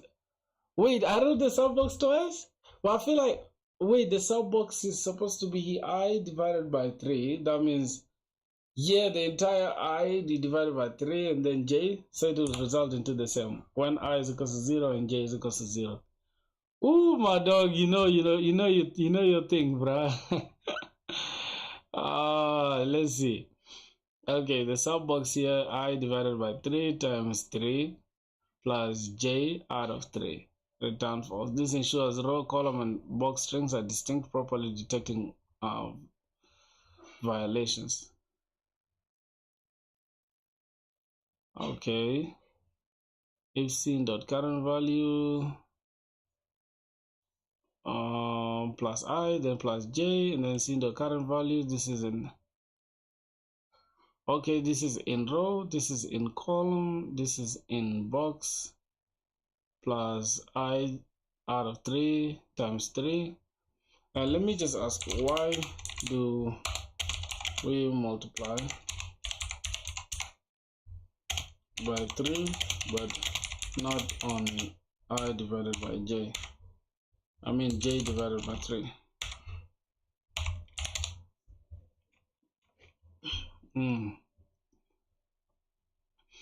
This plus this formally uniquely identifies each of the 9 subgrids numbered 0 to 8 in Sudoku board. Multiplying I by 3, I out of 3 by 3 shifts the row group index 0, 1 or 2 to the correct block row position.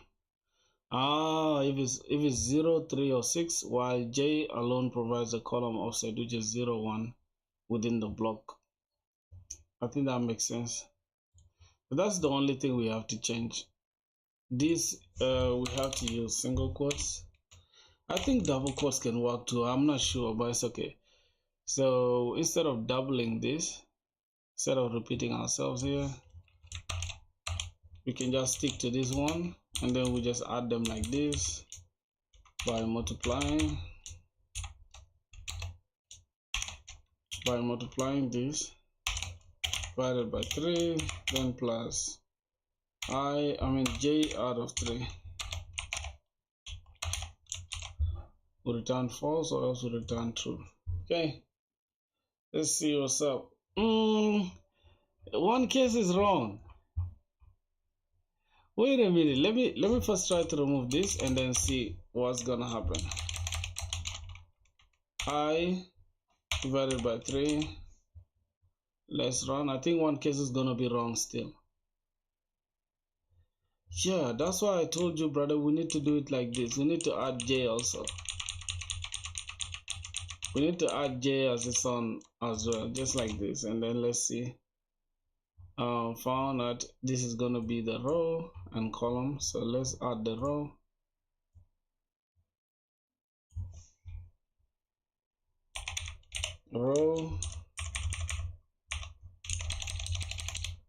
It's gonna be the column. Then this is gonna be the sub box. Let's run it and see what's up. Oh my god, why are we failing every time, bruh? Let me first ask, why are we failing every time? What the hell?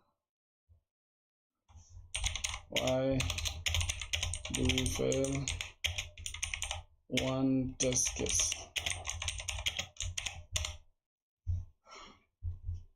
The code fails one test case due to critical bug in the subgrid box validation.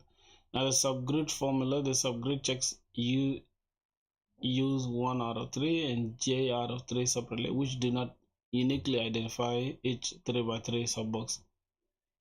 If you have the cells of 0 and 1, 0, 0 and 0, 3, both produce 5 found at subbox 0. So duplicates across boxes are detected. Using I out of 3 times 3 plus J out of 3 instead for unique. Then this is that.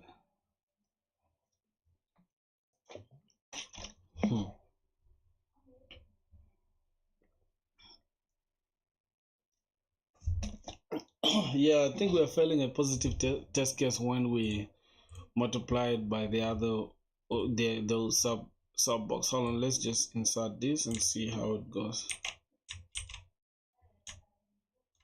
If scene dot contain current value.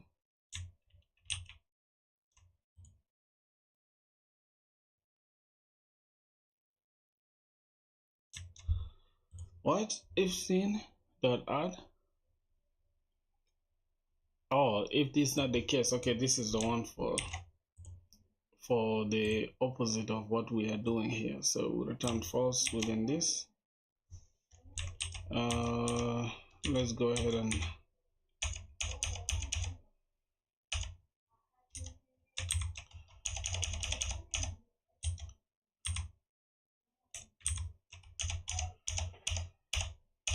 Return false.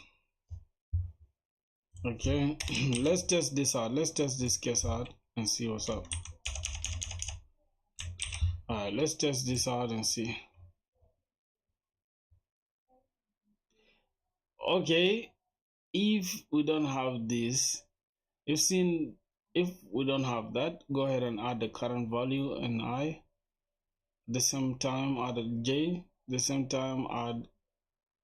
Oh. Okay, so this is not a sub box. We're just adding it within the sub box here. Then we return false. I think. Oh my goodness. I feel like this one is a medium problem, but it needs a lot of thinking, bro. We're going to submit this issue, and then tomorrow, tomorrow or when are we getting back on stream again? We shall check it out and then see what's up. I think that is it, really. I don't know why I'm tired like this, bro. It's crazy. I'm kind of tired, but it's all good. So we should be done with LeetCode for today. Let me search this. I'm just gonna put it as we are done with this valid Sudoku problem. We're only left with longest consecutive sequence. We shall try it out tomorrow, and that's going to be the last question within arrays and hashing. So next time we come, we shall go with pointers or stack. So that is it, really. Arrays and hashing, it was really hard for us, brothers.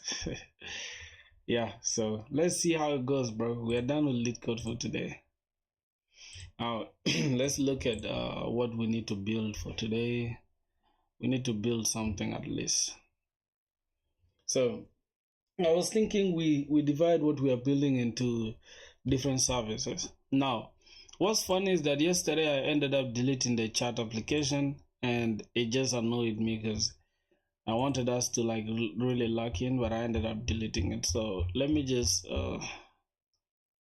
let me look for this again. I think I had, okay, it's within the developer here, or download filthy chat if I'm not mistaken. Yeah, let me just move this to the trash and then just start it again. So we're going to create a chat application. That's what I was thinking about creating, and that's what we shall be doing today. So we have 5 more hours to go, which is crazy, right?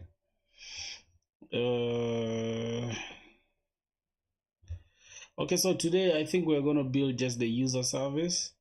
Let's go ahead and try to like look at this rsa.io and see what we need to do. So here we go. This is the chat system. I was thinking we just build the user service from scratch.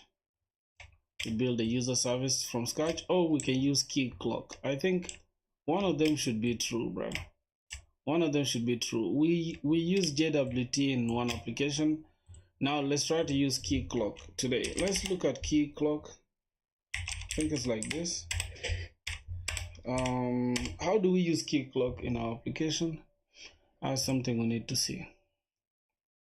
So users authenticate with key clock rather than individual application. This means that your application doesn't have to deal with login forms, authenticating users, storing users. Once logged into key clock, users don't have to log in again to access a different application. This also applies to log out. Key clock provides single sign out, which means users only have to log out once to be logged out of all applications that they use key clock. And what is this? Open source identity and access management. Add authentication to application and secure services with minimum effort. No need to deal with storing users or authenticating users. So should we use key clock for authenticating users? Or maybe we go ahead and use our own. Can we create our own using JWT? What do you guys think? What do you guys think, boys? Oh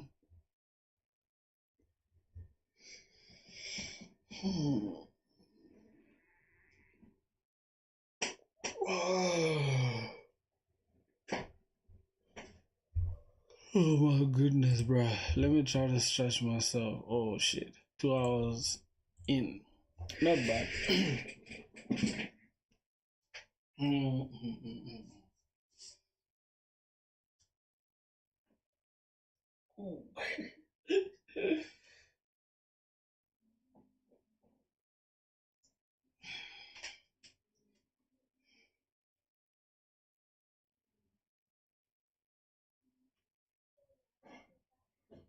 Yeah.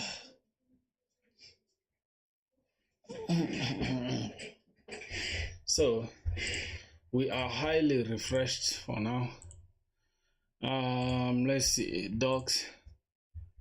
Get started. How to get started? Key clock installation, offline configuration, key clock server, key clock management runtime. Is this like the best? Why does it look too old like this? I don't know. Let me just ask. Last day of 2025. Yeah, for sure. Prokanwa, brother. How you doing, man? How's life? Yeah, this is the last day of 2025, bro. We're going crazy. So let's look at what can we do here? Okay. Let's ask Cloud Code for now. Cloud.ai. Okay, so let me ask a question. Yeah. While building a chart up, MVP. Should I draw my own auth using JWT or use key clock instead?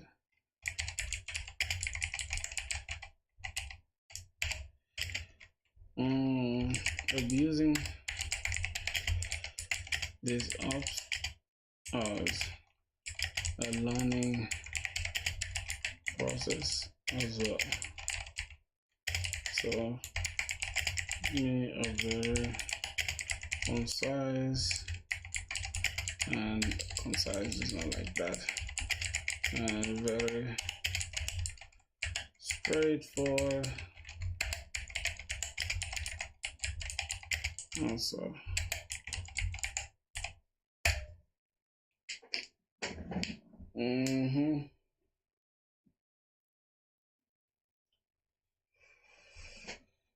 Use JWT for learning. Key clock for production readiness. Roll your own JWT if you want to deeply understand auth mechanics. It's purely a learning MVP. You're okay with 2 to 3 days extra work implementing refresh tokens, password resets, email verification.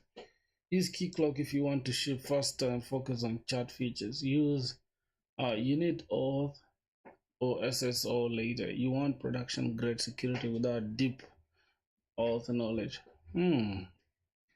My tech start with simple JWT, just access tokens, no refresh initially.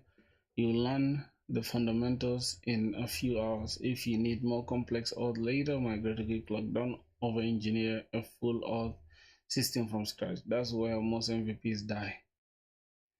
Right? So I think that is it for us. I think we just have to only just create the login, and that is it. Just I don't think logout should be an option for us.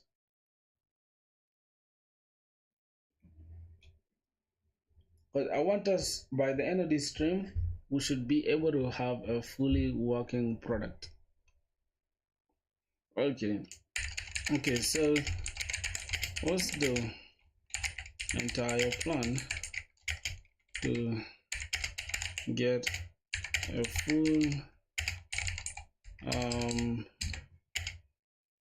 full working chart up MVP using Spring Boot? Full working MVP. Okay with Spring Boot, so we should use it for our backend. and Next.js for the startup frontend. So draw a whole plan for the app to be up and running in 5 hours. I want to see if that's gonna be okay, if that's gonna be true, that we can break it down into 5 hours, then we can start building it right now.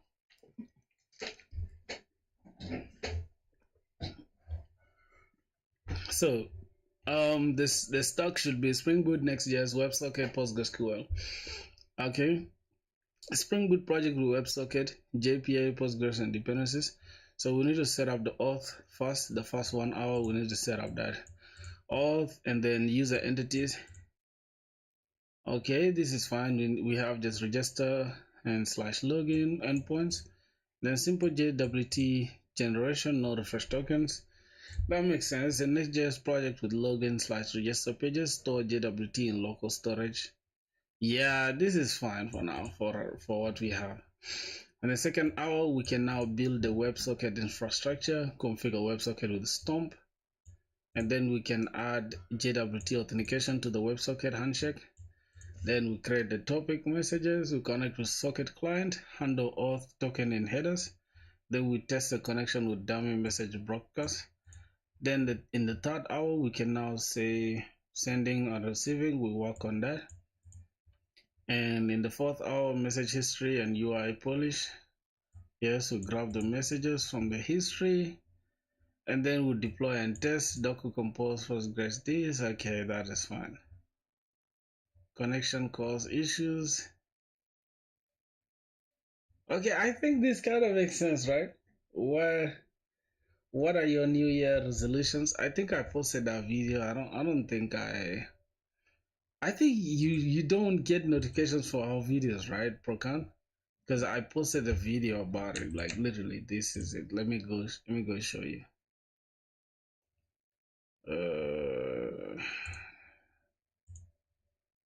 I think I posted that video. Yes, it's here. Let me go to videos. Where is it at? Where is it at? Here, videos. You can see it here. This is the one. You know how 10 things I'm taking with me to 2026 versus the 10 things I'm leaving behind. Yeah. Yeah, I posted it in the morning. Okay, we don't need Keycloak for now, so let's go ahead and see. So this is the point that we have. Okay, we have this entire architecture. We can start with the auth system. So let's just go and start with the user service. Let me charge this.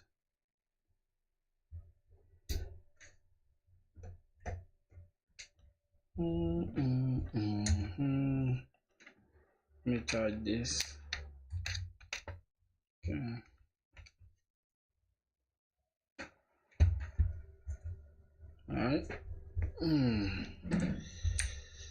All right, so let's begin with the user service. I'm just gonna go ahead and create a new project. Okay, remove.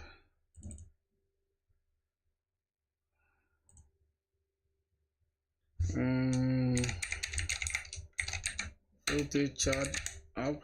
I think we can call it filter chart. That is okay.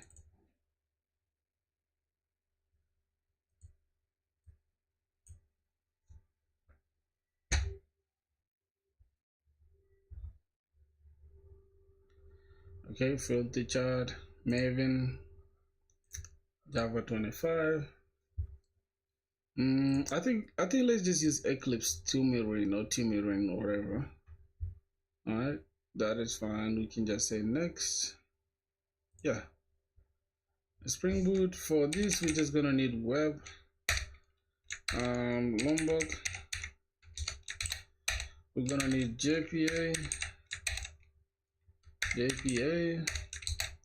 We're gonna need validation. What else? web, Lombok, JPA validation. We're gonna need compose. After compose, we're gonna need Postgres. That is it. What else again? Do we need web security? Yeah, we need security. We need Spring security, and that should do it really for now. So we're gonna leave it at that for now. Let me just add it. Great.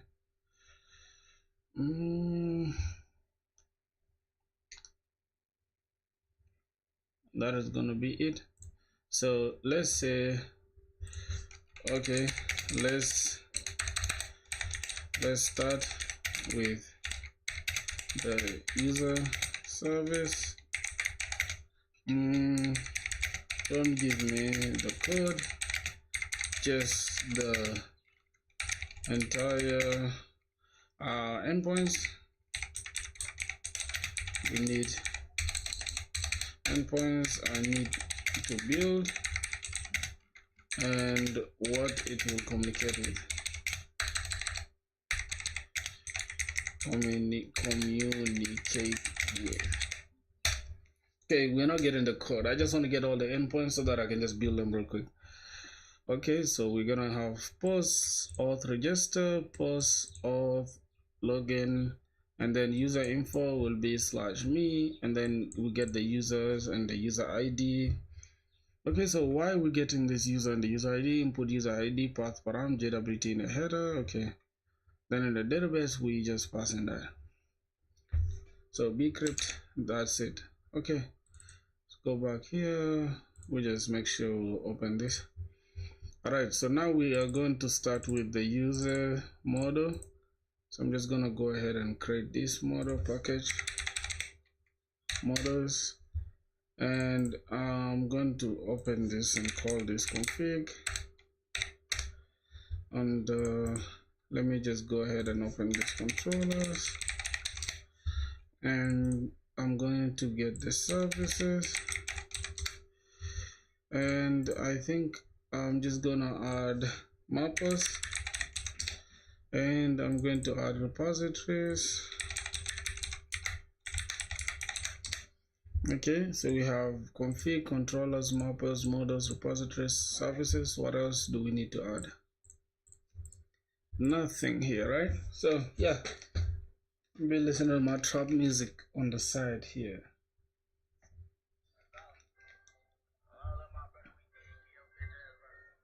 Okay, this is way too loud. Let me reduce it.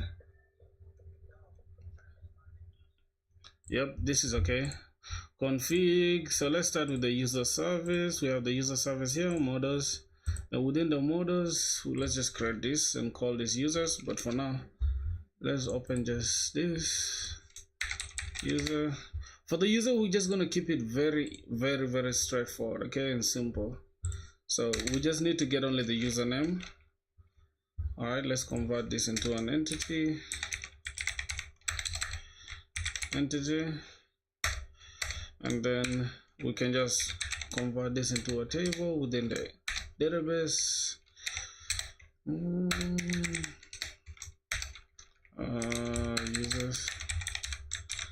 Users, we can have all argument constructor, no arguments constructor.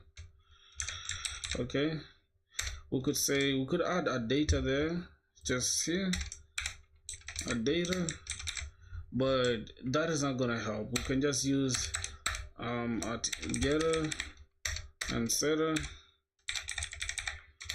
Then we can have toString method, but for now let's just use data, right? Okay, convert this, get the ID, generated value. We have a strategy generated value will be, I think we can use it as UUID for that. Let's just get the UUID, private long. It's not going to be long, it's going to be UUID. Then we can just have ID for the user, and then for the user we just need a private name, username, Then we're gonna need password as well. Private, we're gonna need email. Email should be the last thing we need, so it's gonna be email. And let's close this off. What the hell?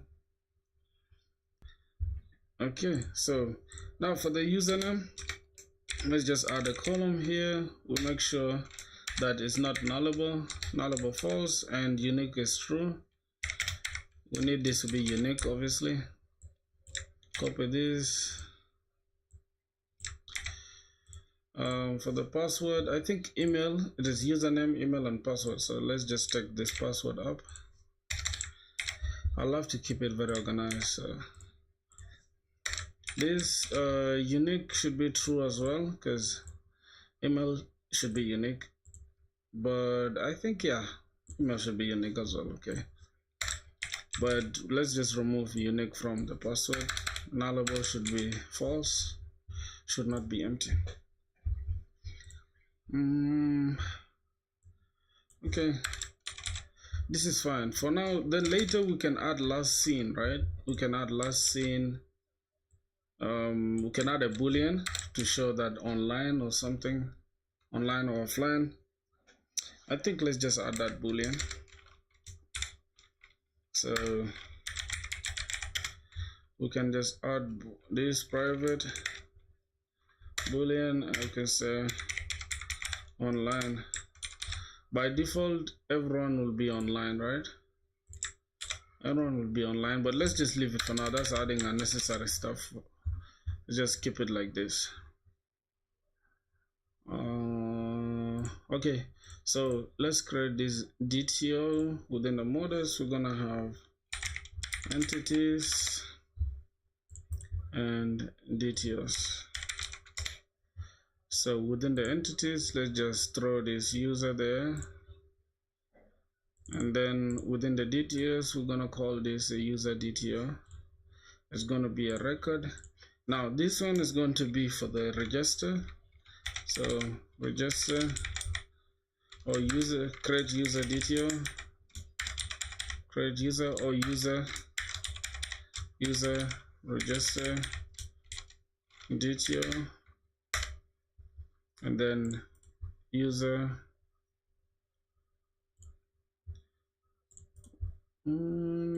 this is a record, user login DTO, and then this is going to be user response DTO. So for the register can just be for the request, right? So we just leave it as request. So for now, let's leave it like this: register request, user request DTO, user register DTO. Is okay. So we start with the register. We're gonna need a few things. Let's go back to this user entity. We need the created that. So private record date, created that, and then updated that as well. So here, let's copy this. Now nullable should be false. Here unique, let's remove it.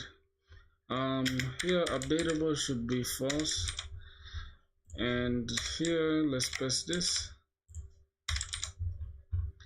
Okay, nullable false, let's remove this.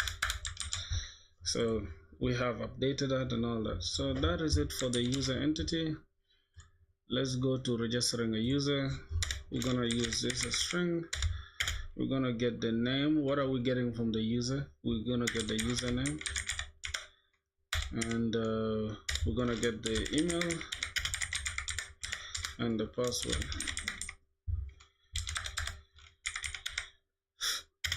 Password. Oh gosh. Okay, so here we need to make sure this is not blank, and it should be size. I think we can just leave it as not blank for now. Here should be email and should not be blank. So let not blank come up here. Alright.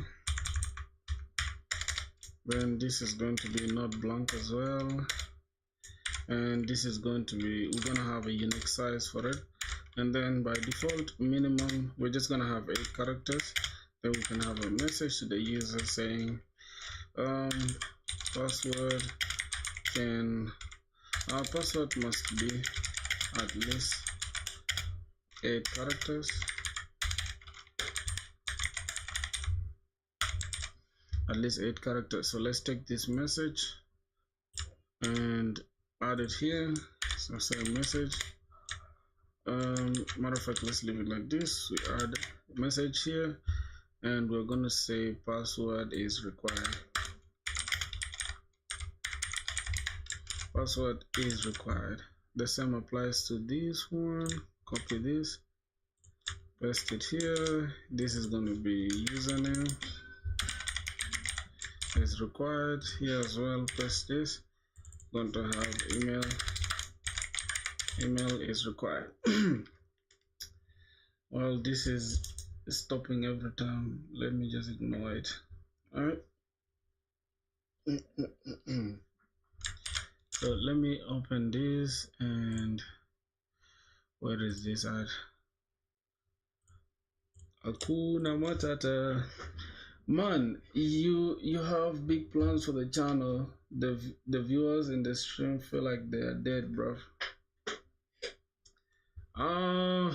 You said you have any big plans for the channel? I don't know, bro. You know one thing for sure about most people, they love to watch and just chill. You know, not a lot of people love to just text and maybe type in the chat. It's all good though. You get it? All viewers are welcome viewers. But now the thing is, the plans for the channel, I really don't know, bro, because somehow we are putting in so much work, but YouTube is not rewarding us as much as we would need or would like to. But at the end of the day, it is what it is. You know, we're just gonna keep going forward, and let's see what happens going forward. You understand? Yeah, that's how it is, bro. With YouTube, it's up and down, bro. Like, you're not gonna have ups throughout. You'll have times when there's nothing happening at all. You just gotta be ready for that. So it is what it is, my boy. Let me see.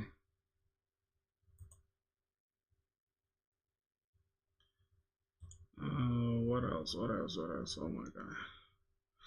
What did I want to do? I wanted to search for these coding music royalty free. Yup, distraction free music, I think.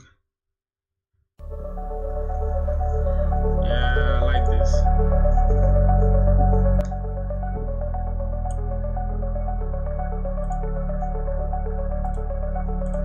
I like that. For real. So there's no problem at all, brother. Let's just lock in. It's all good, man.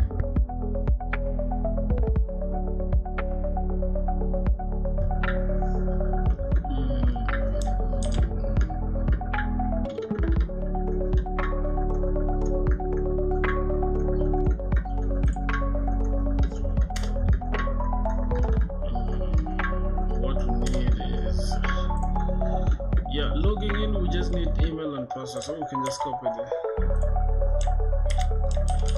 Yep. So we are done with this. Let me just close them off. Remaining the response. So response, we actually need everything, including the ID. So UUID. We're gonna have ID. I think let's just go and call it user ID. User ID. Now for this one, I think it's better to user ID. Okay, no problem. Let's just use this. User ID. Now we need names for this.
I think we are done with the user response. This is what we are getting from that, except we don't want to return the password. We don't want to return the password. Okay.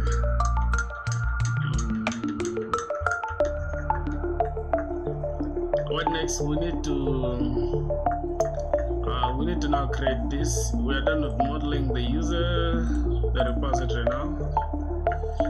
Let's go and create the interface. User repository.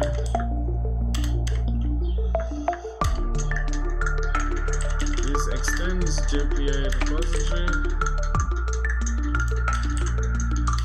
Now we need to take in the user, and then the type will be UUID. Alright. Let's go. Services, user service.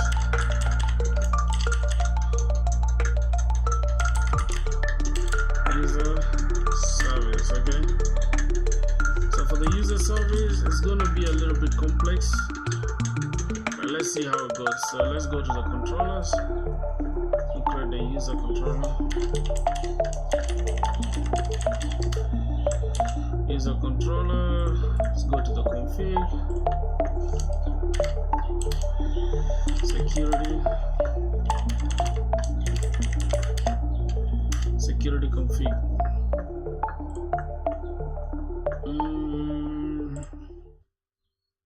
Okay, we also gonna need web config.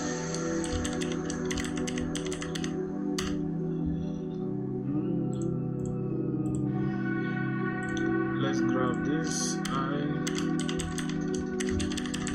User mapper. Okay, let me close everything here. Let's change this into configuration.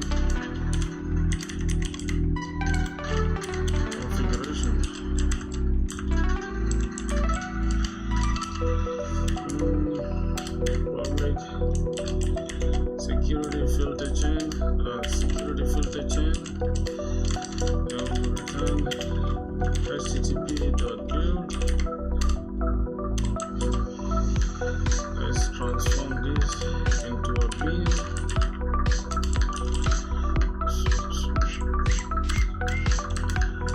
Alright, let's get http dot CSRF. We say customizer with default, or we can just say abstract. Configure disable. Pause, we need to accept pause. I think pause should be the first thing.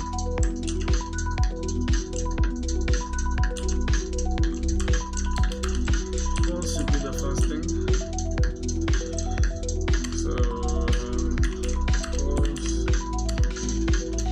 customizer with the defaults.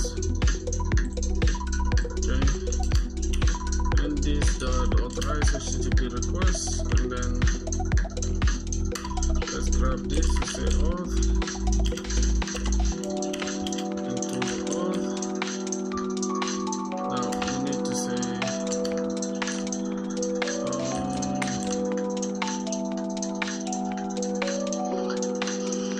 request matches. I need to press okay. Request matches. This is slash API slash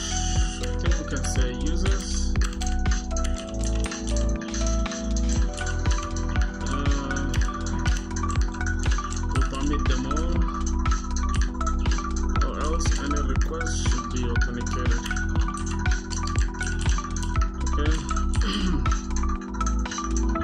Then let's create this decrypt public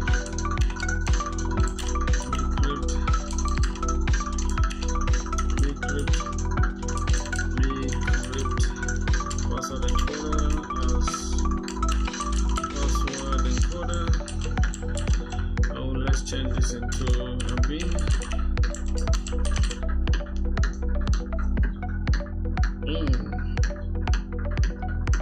Wait, is the music too loud, boys? I can reduce the volume more. Okay, I think it's cool. That is okay for now. Good. So let's go here and let's work on security globals, global error or exception handler. Oh, we can just say exception handlers.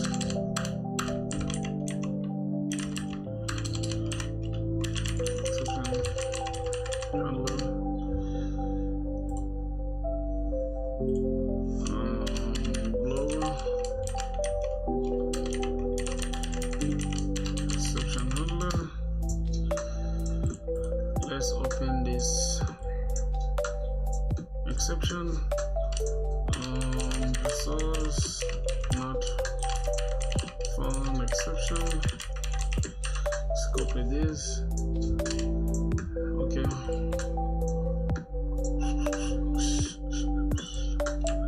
This is a resource conflict.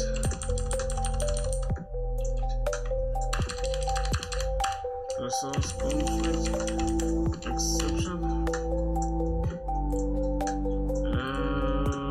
Exception for the admins.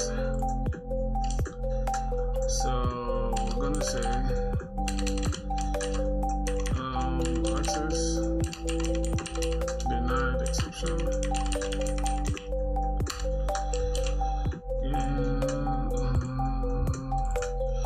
Let's go back here. This is gonna be REST control advert. Public response entity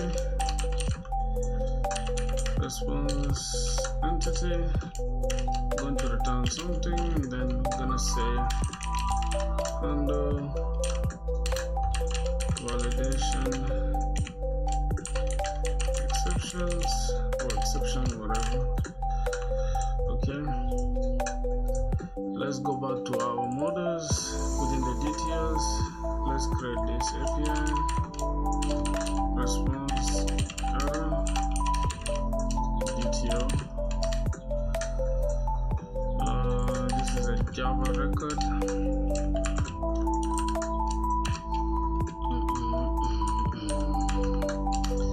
Okay, so first we need the string. I think we need the path, which is our status code rather.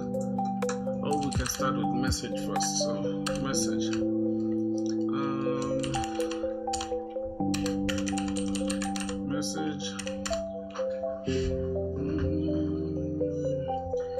Let me just put this mic here. So yeah, I think you guys can hear me clearly now.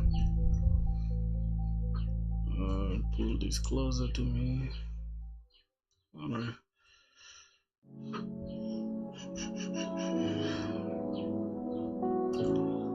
String message.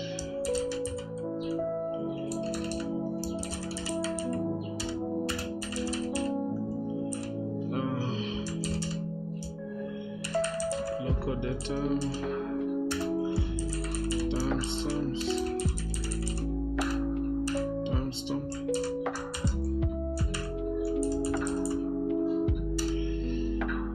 That is it, and then message path, message status code int status.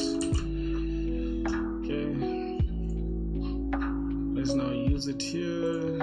API response error DTO.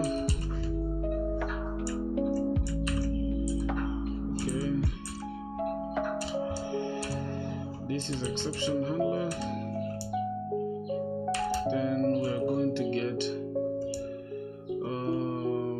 validation errors, which is going to be method argument exception dot class.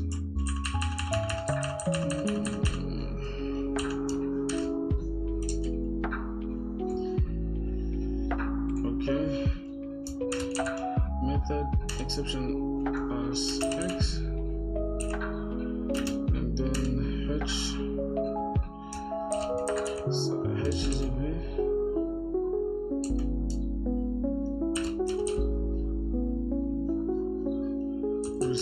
Sublet request as request.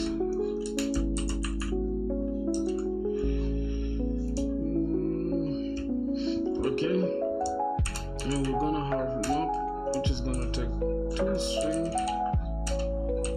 values.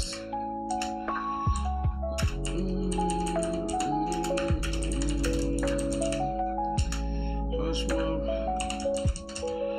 Okay, then we get this x dot get binding result dot get all errors. Then for each error, please go ahead and pass for us that object, and then here let's create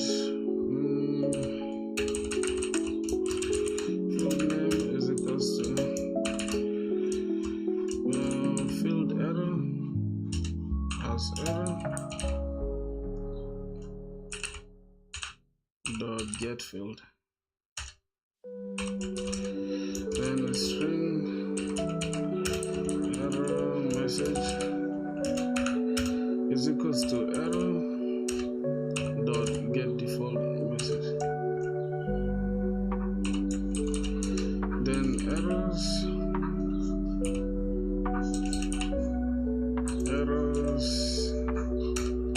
dot put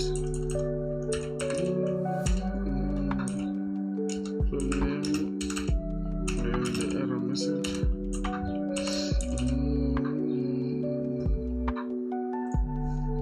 Then now let's create API response entity called API response is equals to new API response.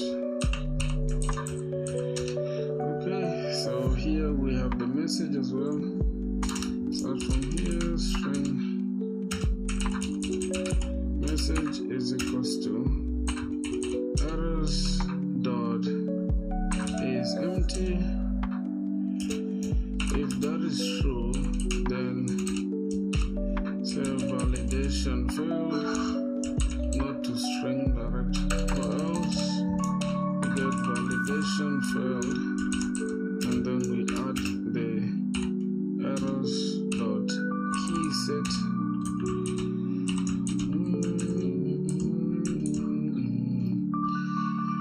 Okay, then let's add the message. What else? According to our API response error status code. Okay, then we can have http status dot, I think it's gonna be bad request. Okay, the value path, we're gonna have request dot get request URI, and then finally local datetime dot now.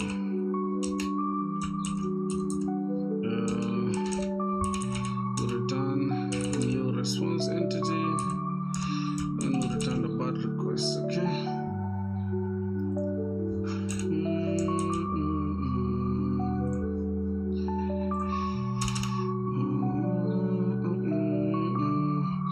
Well, let's just leave a message here. This is 4 validation errors. Okay, let's go ahead and build this public response entity API response. This will be handle resource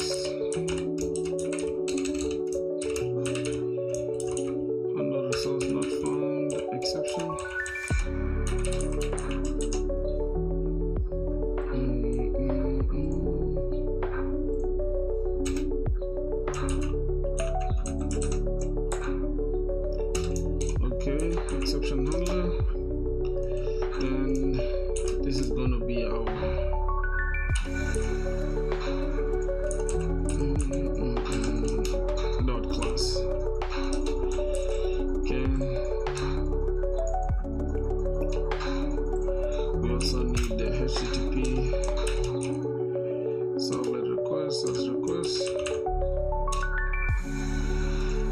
Now this is going to be the API response. As API response, x.getMessage. So that's the message. HTTP status code. HTTP status dot not found dot value.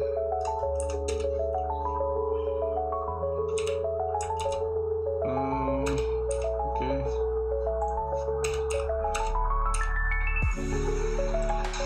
Finally, request dot not found.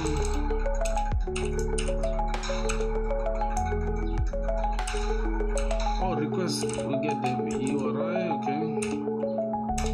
Finally, local datetime.now. Then we just return it. API response. Here we have API response as well. Okay. Copy this down. This is going to be handle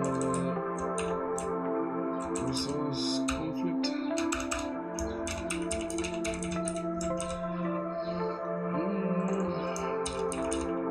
Resource conflict. Brother, you saw Discord? What do you mean? I didn't check the Discord. I didn't check the Discord. I didn't check the Discord.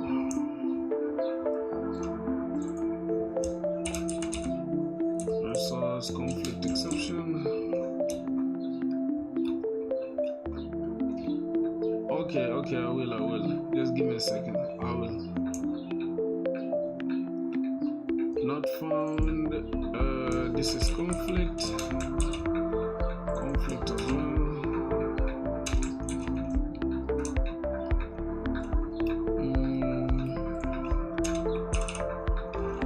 This is 404. Not found. 409. Conflict. I'll check it, just give me a second. After this, let me press this. This is gonna be for generic exception. So this exception. This is handle generic exception.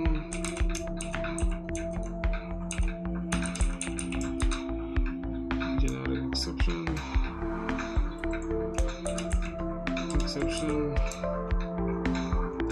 And this is internal server error. Internal server error. Yup. So let me go check what you're talking about, bro. 500 internal server. Alright, this is the entire global exception handler. This in place. So let me go check what you're talking about.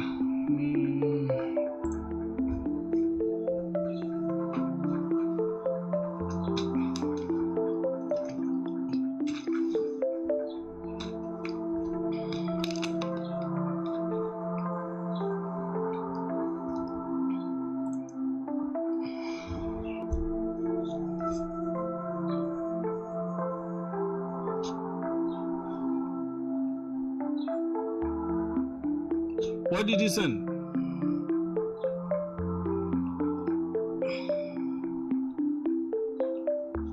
What did you send on Discord, bro?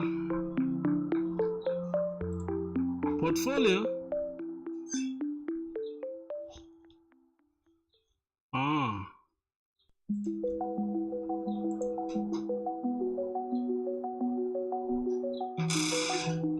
What's this? Slash about timeline author side docs into What's that?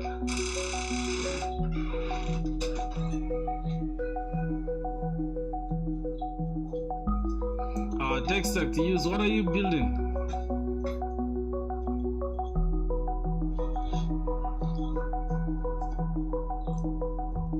are you building? Library for books. Why does it have this thing that's looking like Reddit, almost like Reddit?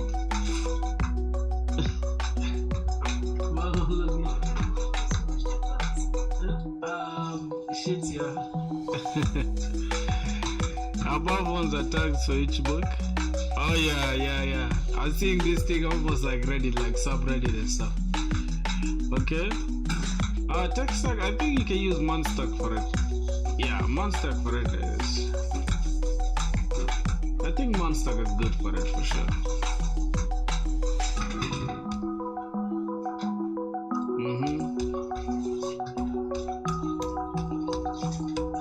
Yeah, I think monstack will do for sure.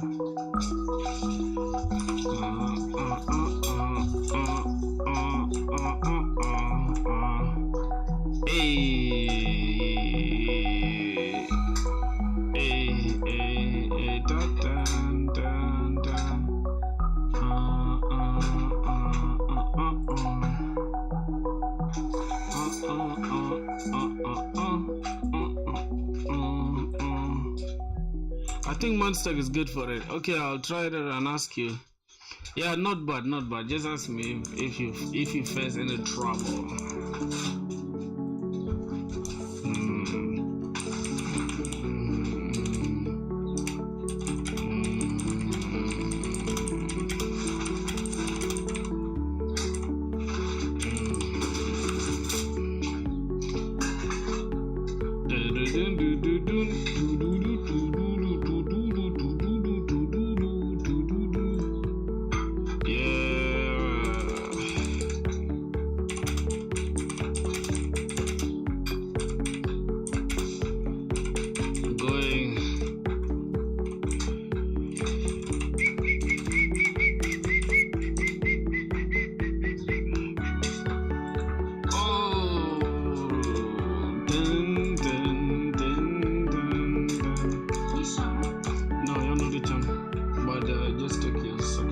Just hit it down. No go got hit me nothing.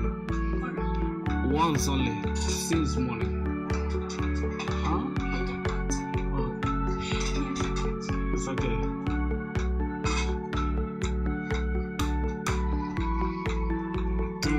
Jara anybody no. Let's have a look at. Okay, what else do we have to work on? Okay, so now we have, I think, let's go and install Mobstruct. Let's install Mobstruct. So.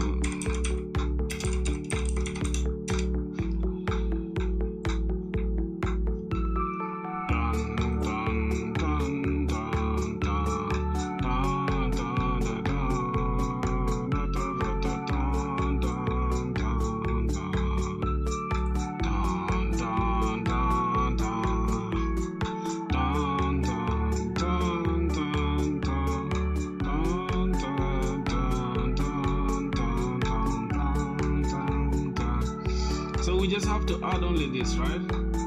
We gotta add the annotation processor. This path, we gotta add it as well as the processor.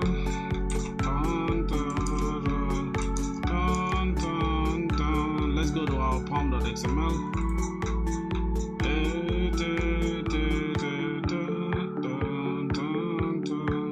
Within this annotation, Lombok, let's just add this as well. Abstract, and we need to add a dependency.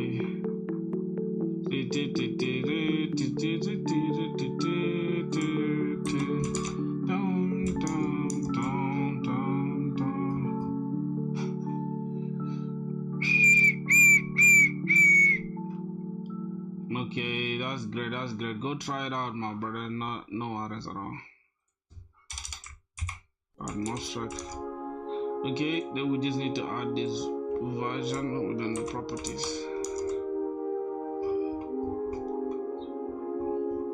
Let's open properties.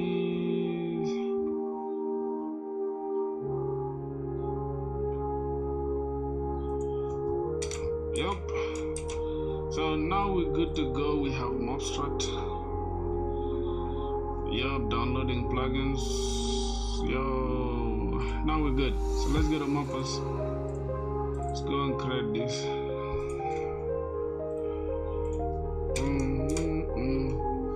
Let's add Mopper from Mobstruct. We're gonna call this component model as string. Okay. So now, let's say when we are registering, we are converting from entity to DTO. From entity to DTO, right? So we have to go from this. We get our user register DTO as DTO, and then this is going to be to user entity.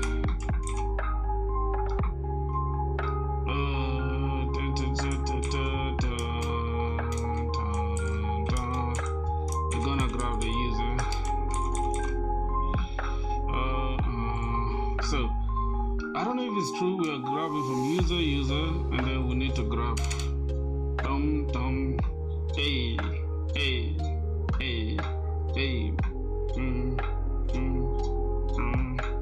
So we need to grab user,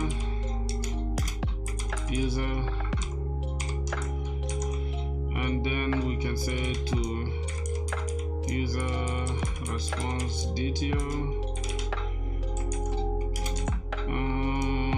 We have to use the user response DTO. Okay.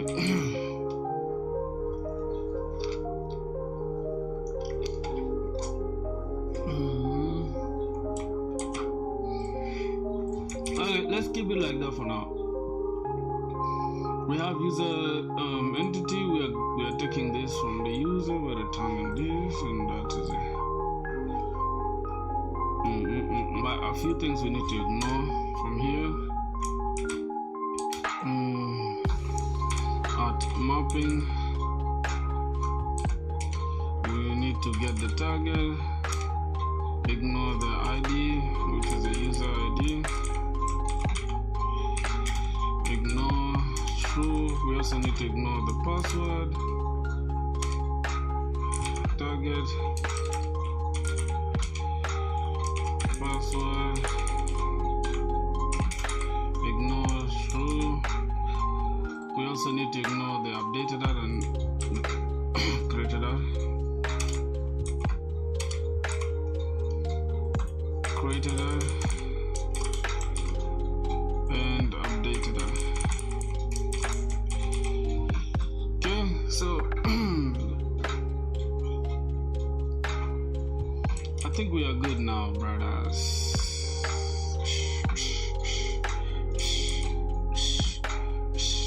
Let's ask AI to make sure we are okay here. Let's say, okay, for the Mobstruct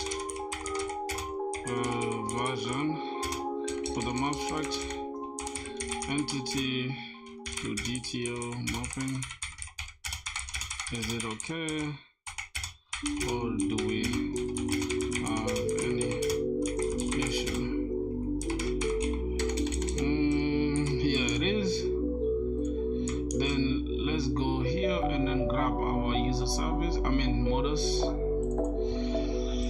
Grab our user. This is what we have.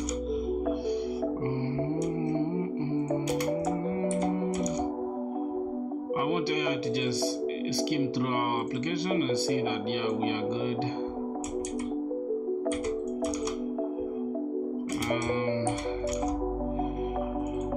Okay.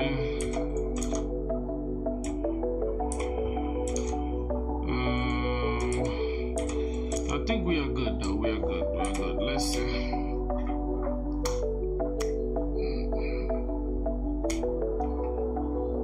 Field mismatch. User entity has email field. Original path had only username, no email. Huh?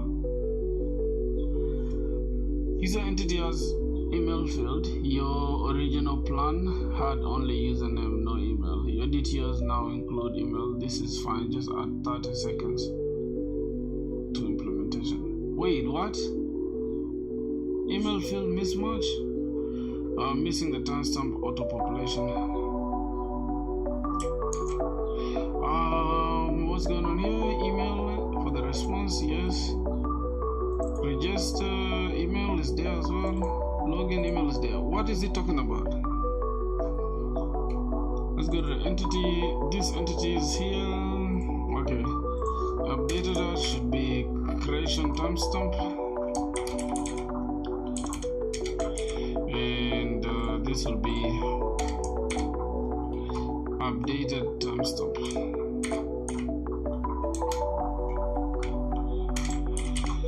Alright, so for some reason user login DTO is created but the mapper doesn't handle it. You don't need a mapper for login, you just query by email and validate password. This is just fine as is. Your mapping is correct, just remember your service. You have to use the entities with the DTO and that is it. Now let's see what's going on here. Found issue, user entity has email field, your original plan had only username, no email. 30 seconds to implementation. Not bad. Okay, so that means everything else is okay now. Okay.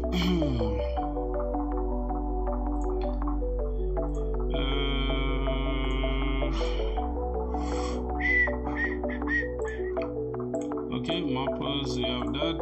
I use a mapper. I think we are good now, boys.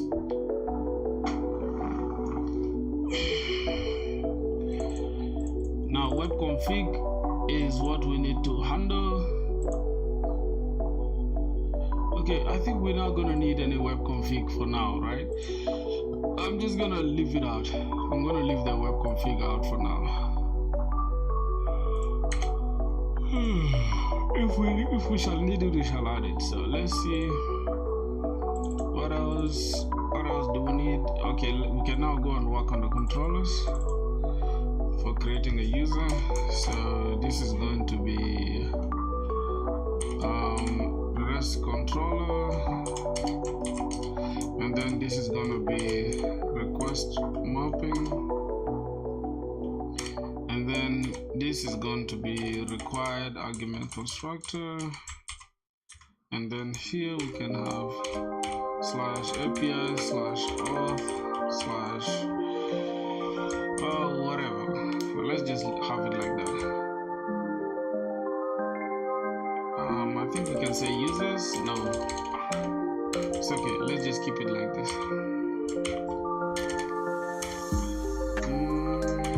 Public response entity. We need to get the user response.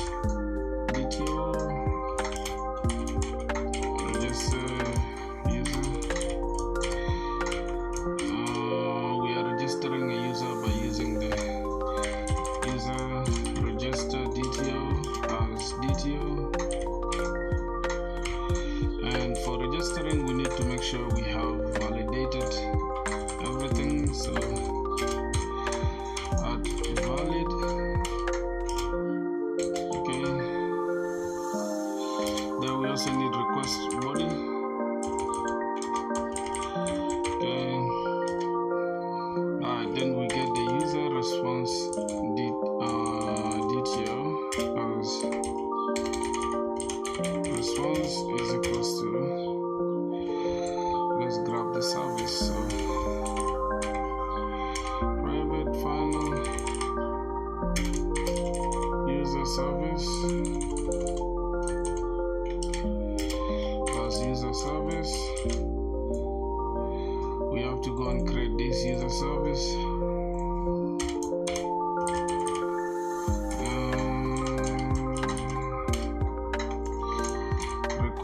Argument constructor. Okay. Private final. Now let's leave this here like this for now. Okay. Then we can talk to the user service.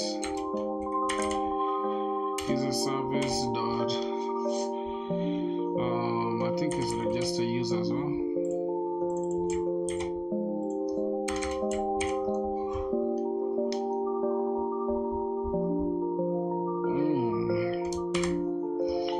registering a user using the DTO. Then we return response entity dot status http status code dot created dot body passing the response.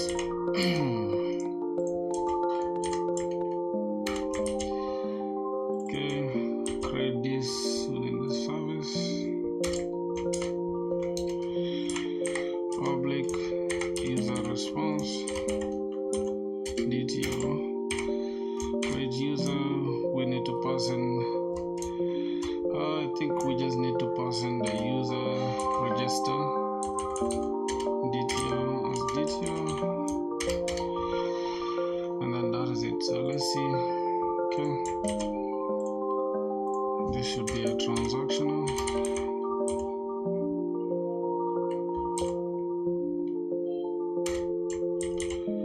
This is a transactional, and now here is where we need this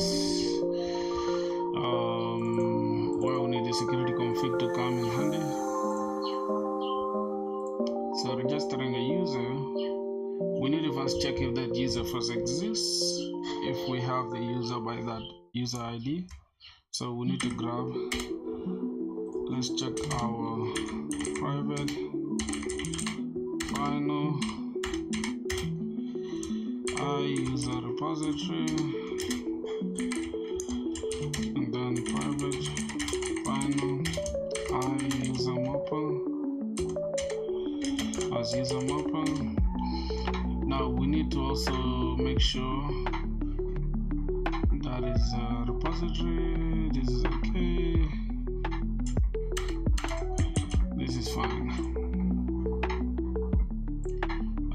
This is going to be a post request, so at post mapping, then it's gonna be /register.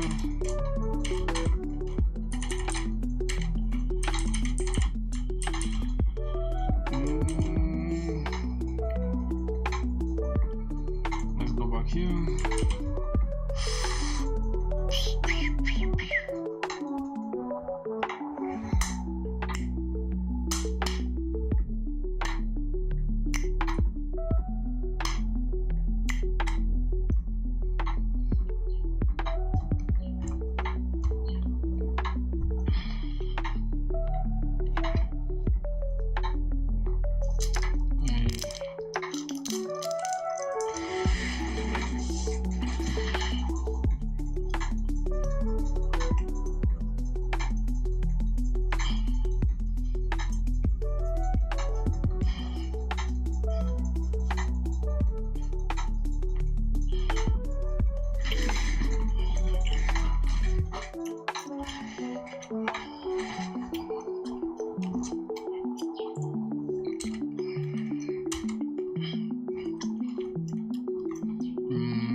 Mm.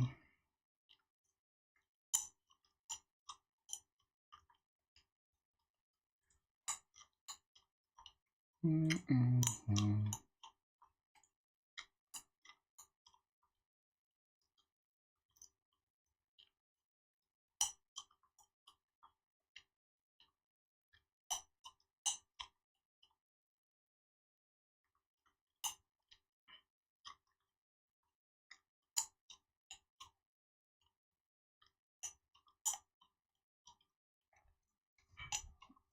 Mm.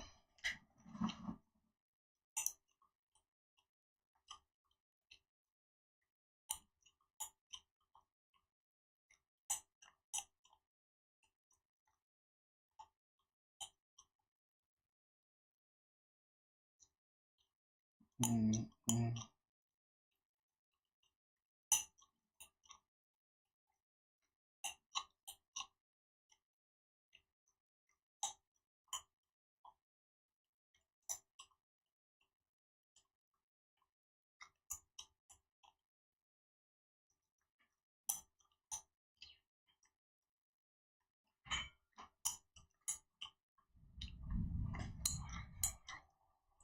Mm. Mm. Mm. Mm.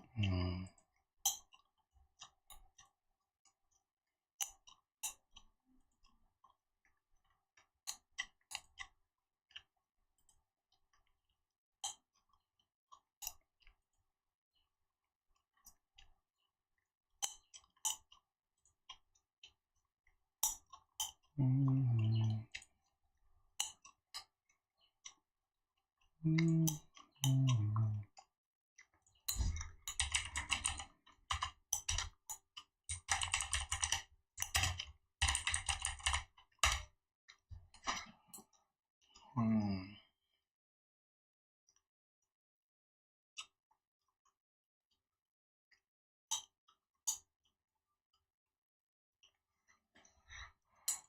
Mm.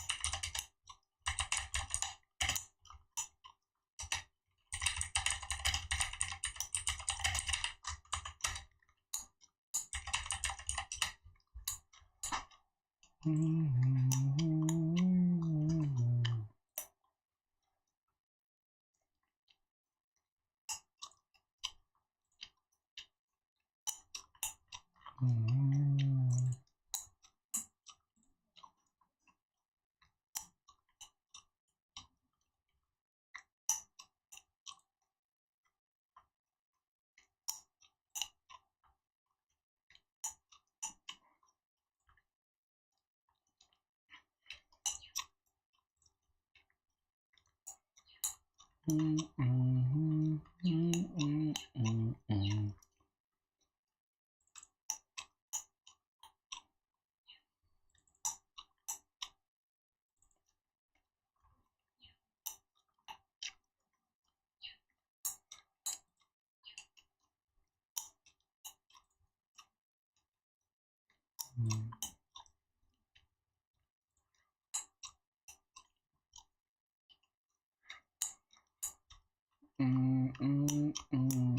Mm.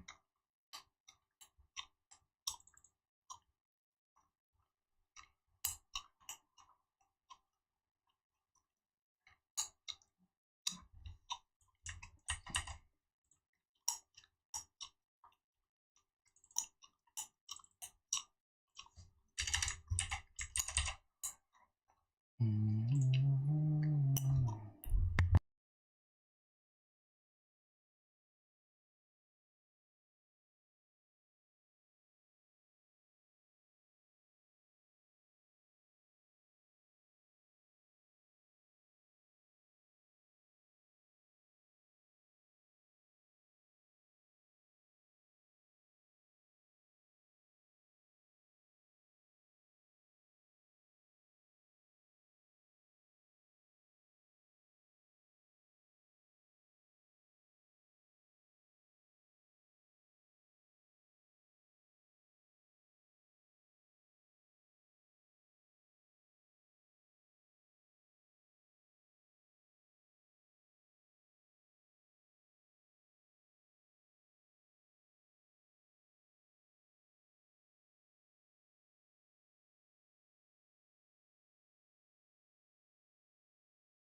Access by email.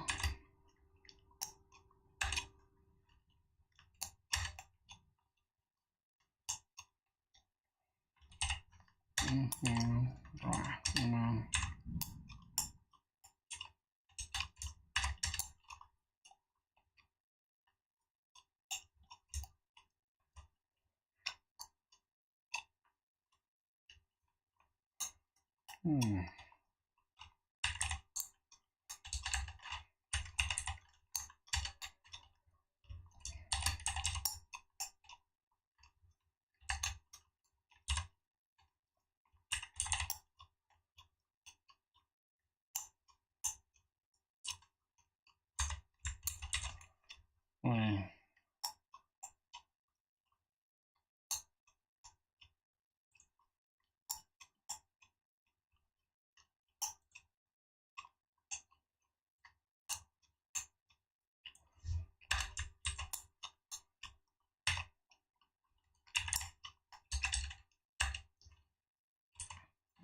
Access by email.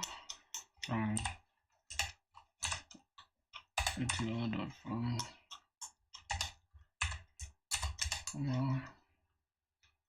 And throw an exception.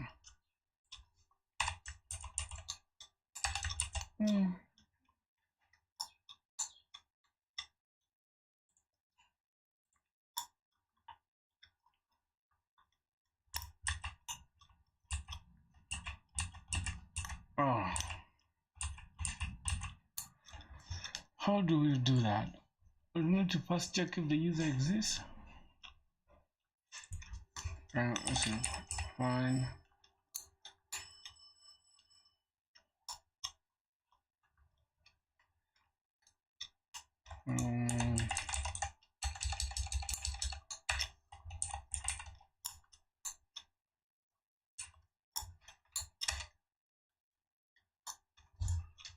Let me try my computer.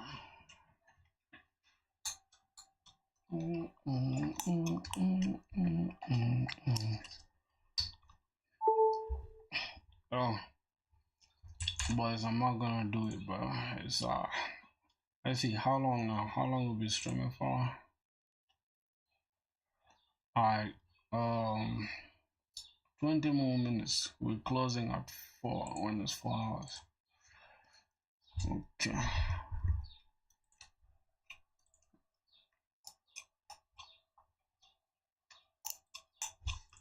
Oh, a second.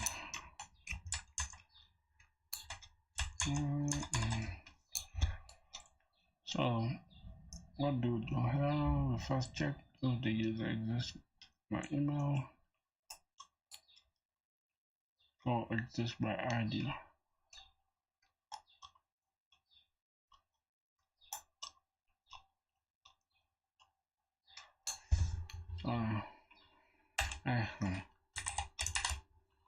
If user repository don't exist my email with your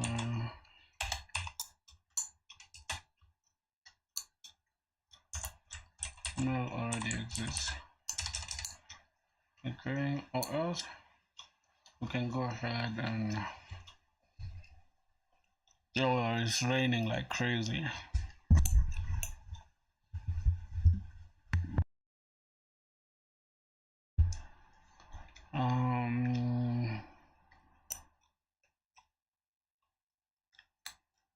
Okay, user just by email and throw email already exists, or else we register the user. How do we register the user? Think about it.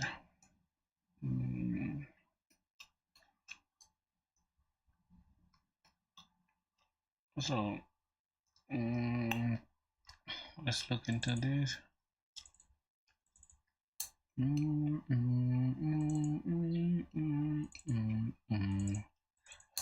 User mapper. So we need to get to user entity. So that means we need to get a new response register user. So I'll grab user. So user is equals to user mapper dot to user entity passing that DTL,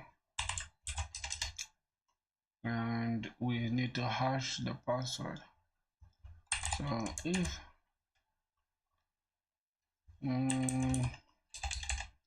let's go ahead and grab this.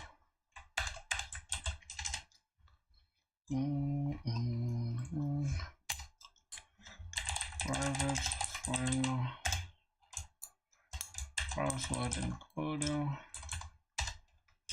password encoder. Okay, then we need to get if user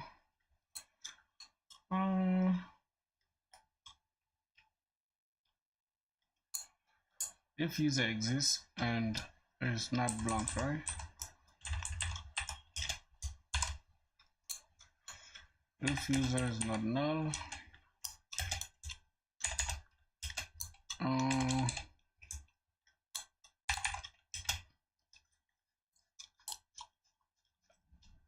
oh my goodness. If user is not null, then we just grab the user dot set password encoder or encode DTL dot password. And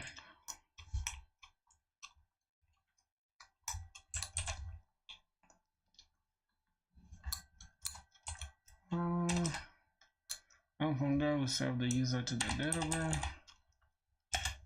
There.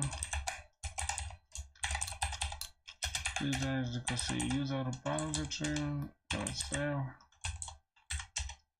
save that entity. User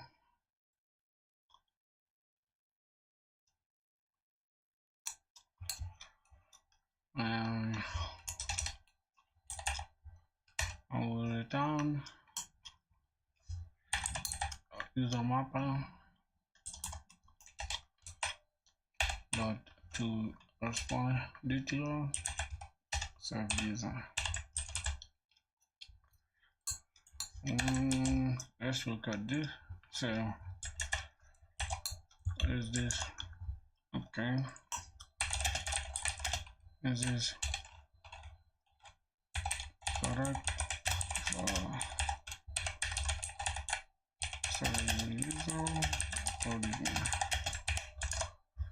Passing that, and then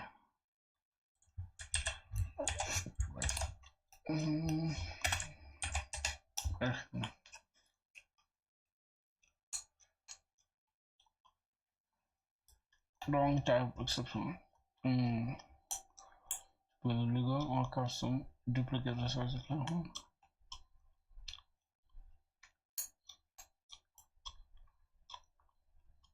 Okay,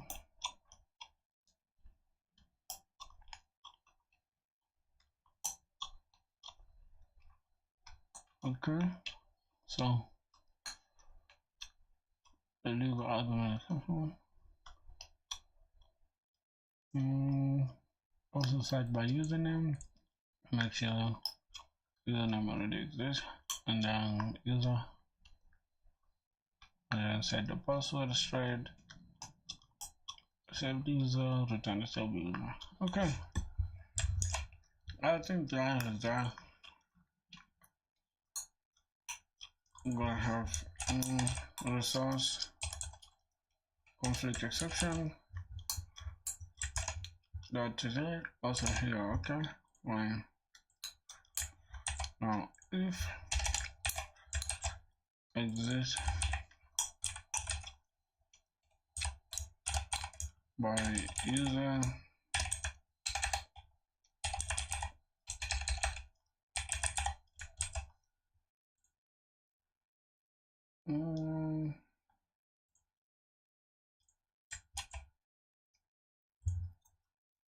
bruh.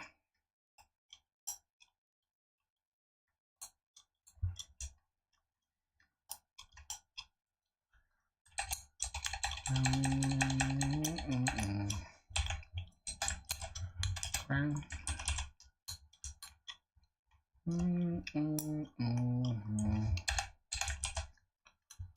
Go back. Username.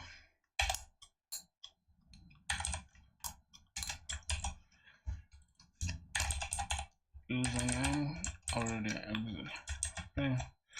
And unnecessary null check.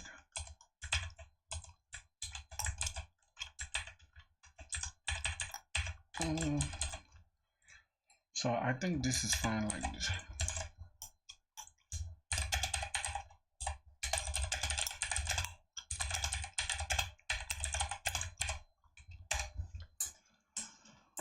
Oh my god. It looks good. Yep. Duplicate checks. Password encoding, transaction boundary, clean flow. So you're making two separate DB queries for existing checks. But you can optimize and say just if this exists. Oh, that's cool. Then we just add this. Exists by username or exists by email or username. I think this makes sense. We don't have to make two DB queries. So let's go to this user repository and we'll just replace it with one. Right. String username.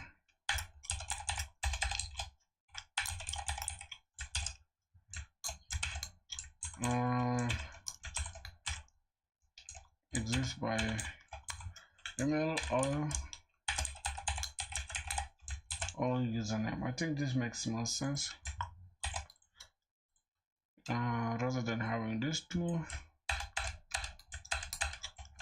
let's just approach it with one, and then we can have another one here, or dtl.username. Okay, that is one database call. Alright, I think that should make sense. Let's get it. What else? Unused inputs, unnecessary semicolon. Okay, so we're clean, we're good to go now. I'm gonna check how it is. Okay, we don't have any issue.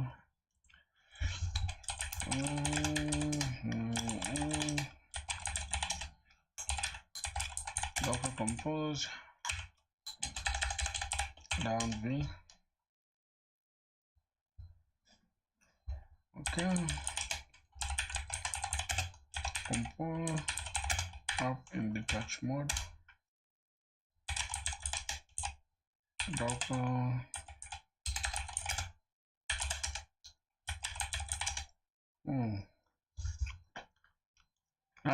I'm doing good, bro. How are you doing? How's life, bro?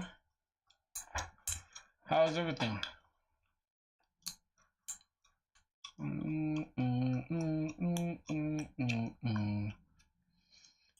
For some reason, this Docker Compose is not getting up. I'll see.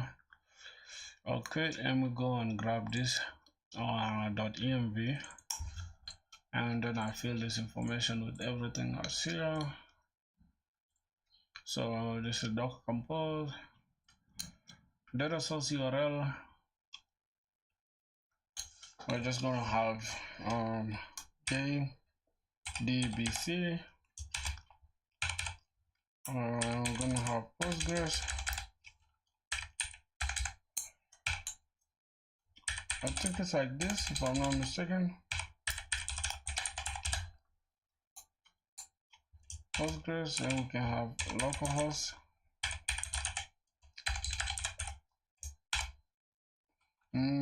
5432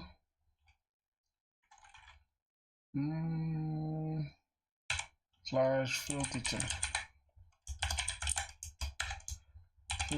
db. Let's see. Data source URL. Okay.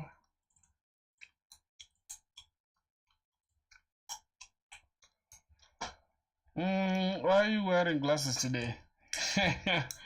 Because this stuff is super, like, is punishing my eyes, and I'm even using like light mode and shit. Let me just turn it back to dark mode. This light here is destroying my eyes. Okay, so username, let's go and replace it with this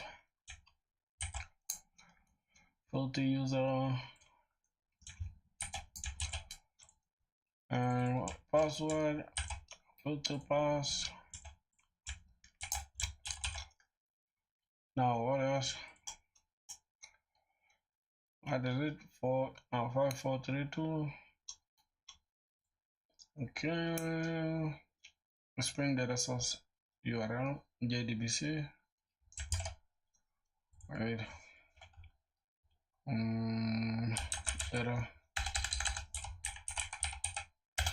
Data source URL.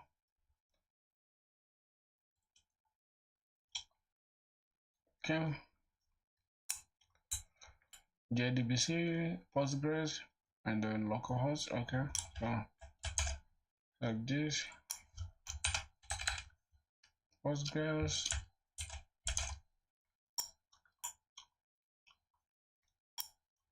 localhost, and then slash test.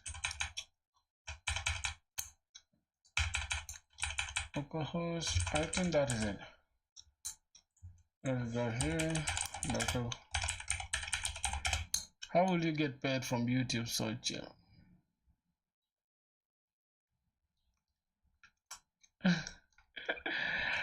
Yeah, no worries. No pressure, my G.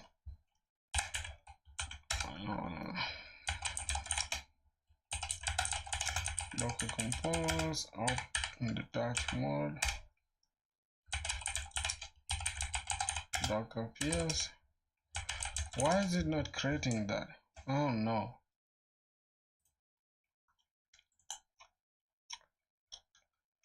Oh, okay. We are not exporting this. I just want to ask, are these credentials okay?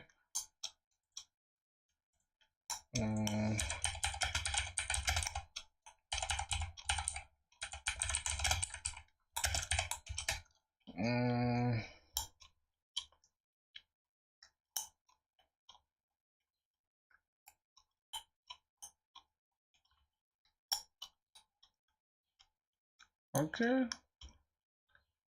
Okay, there's a driver. I think it's fine. I think they are fine now, because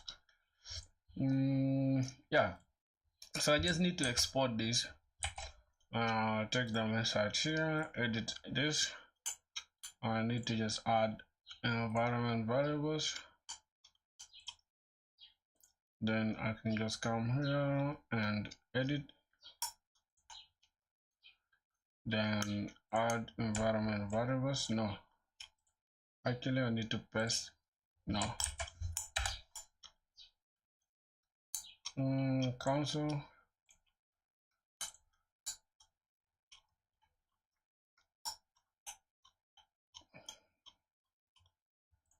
So I think we have to get them one by one. Okay, let me grab this.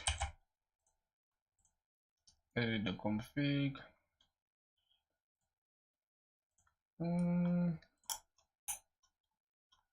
Separate.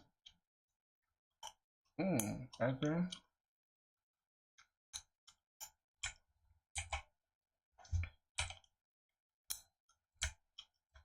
Oh, I can do like that.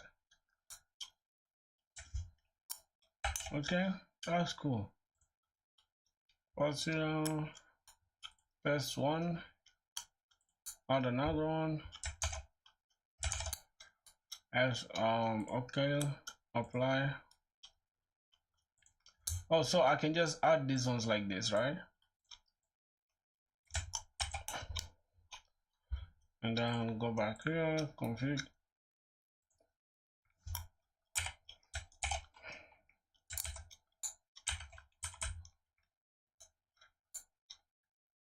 String password.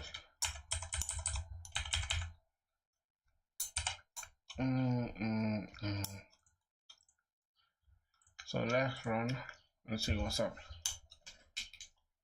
Wow, why did they fail?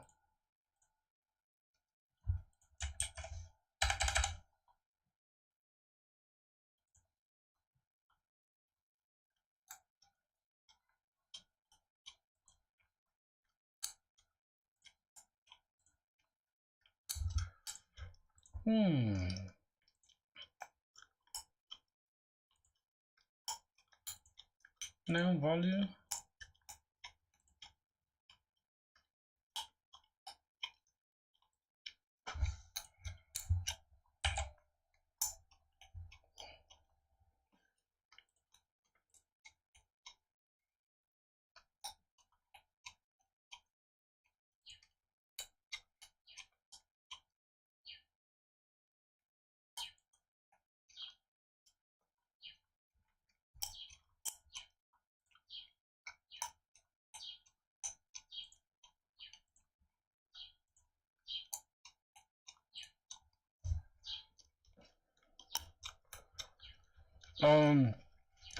We can select the file also there, right? Can see, yeah, we can select, but for some reason it's not even showing. I don't know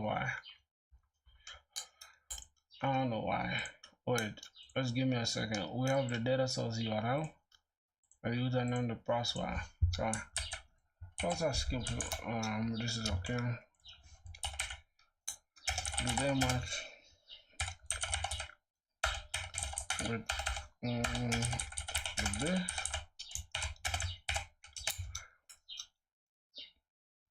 Yes, the credentials match perfectly with the application. Only change the JWC.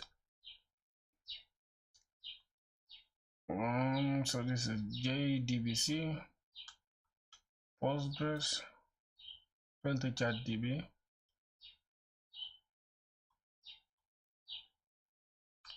Export. Oh, I can export this from the terminal or run them from there. Okay, so let's first go and see. I think they are correct. Now let's try to do this. Right?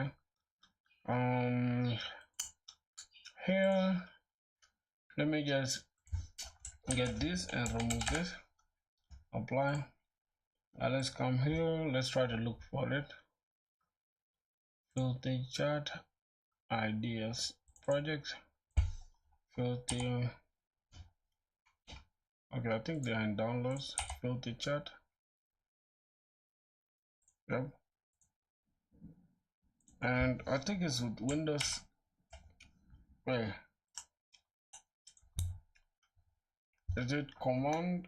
I think it's command this.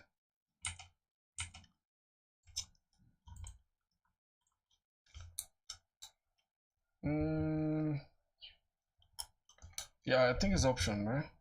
Option this.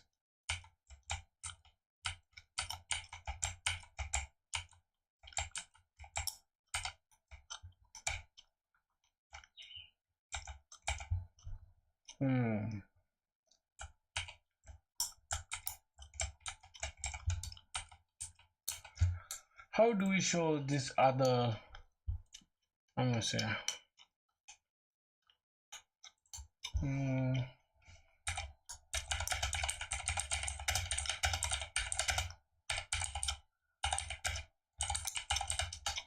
My command to show hidden files. Let me turn this to dark mode. Oh my god.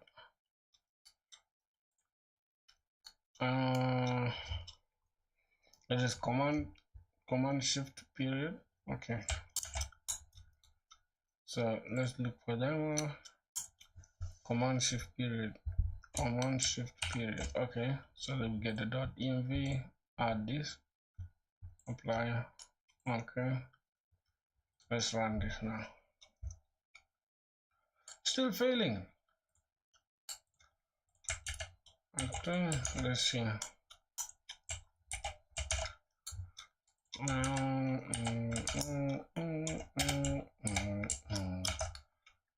Why are we failing, brother?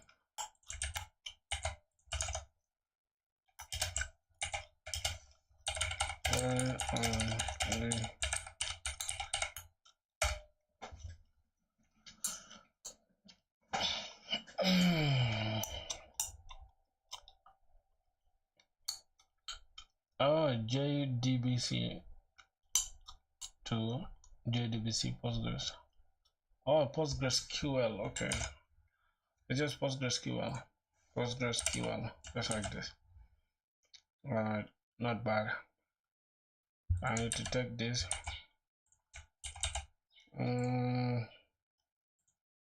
Let's do this one more time. I think it will reference it just like that. Yeah, I think it will reference it. Let's apply and let's try to run again. Docker PS. We don't have any Docker going on, so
jeez. Okay.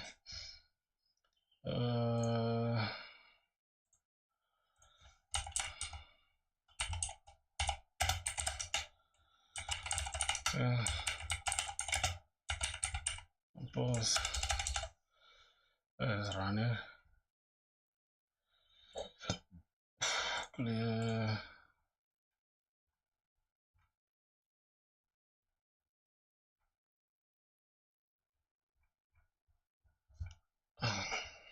Why is it exiting?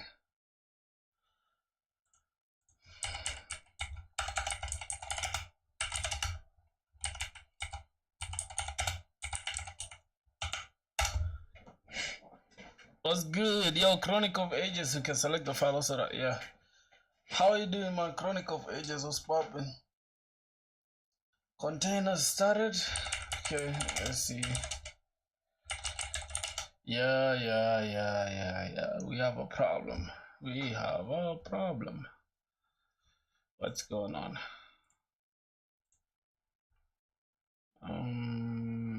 Driver is fine. Compose YAML.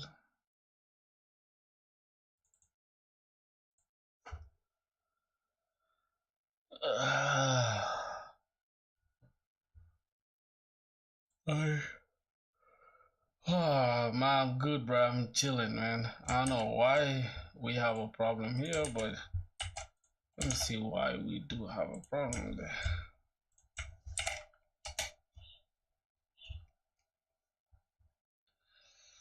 Oh, Spring Boot failed because the composer's malformed lines have mixed into Docker using PostgreSQL to only contain Docker config.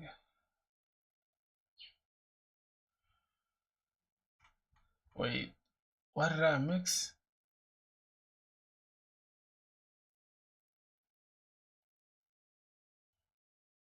I should remove all Spring Boot properties. I don't have any Spring Boot properties.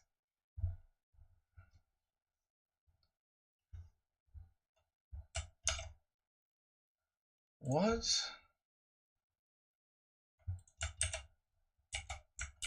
I don't have any Spring Boot properties. What are you talking about?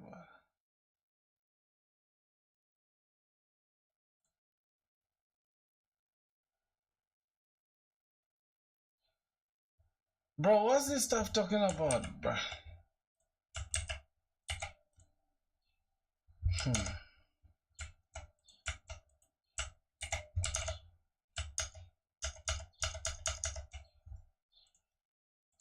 What are you talking about?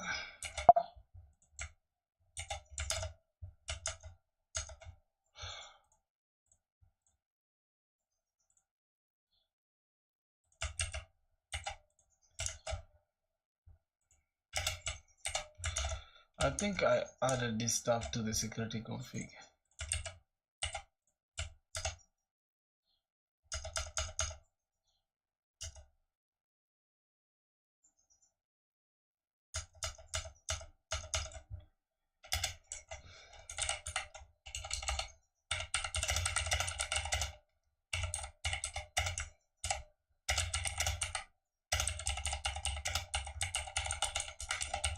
Everything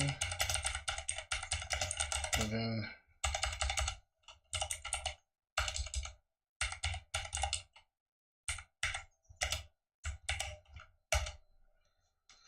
I don't know why it's just tripping like that, bro. Your compose still has Spring. What do I have? Wait, this is the database name. I need to remove everything after the column. Compose. Okay, everything after the column.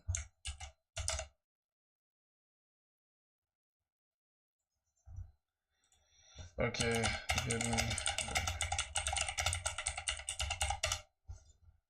God damn.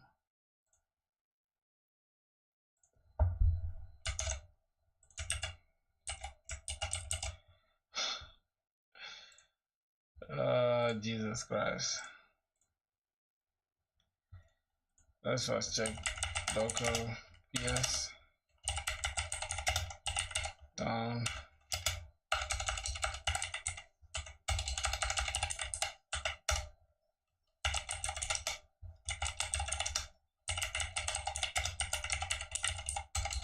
Docker compose up in detach mode.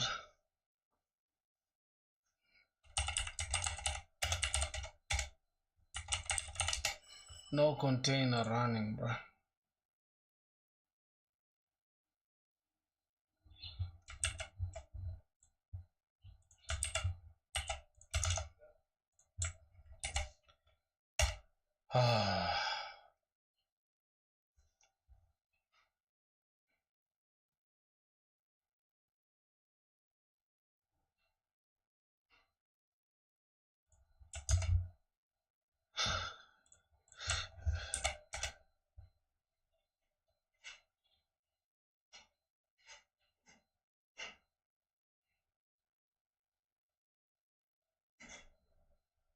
What in the hell is happening, bro?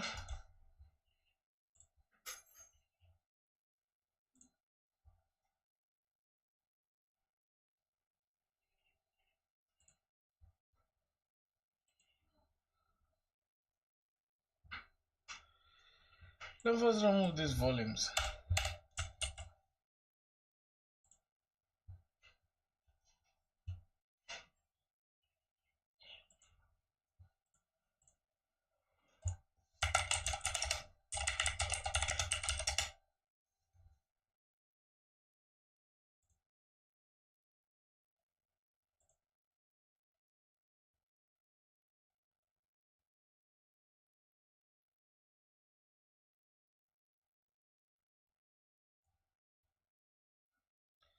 Also, the problem was the PG data. So the problem was the PG data.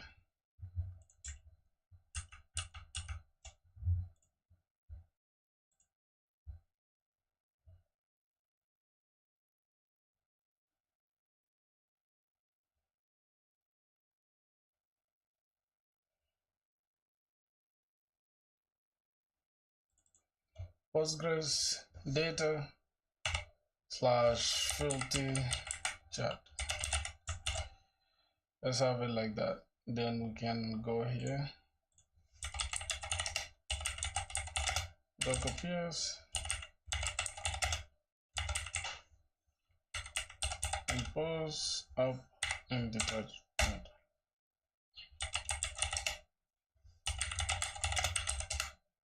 Yes. Nonsense. Okay.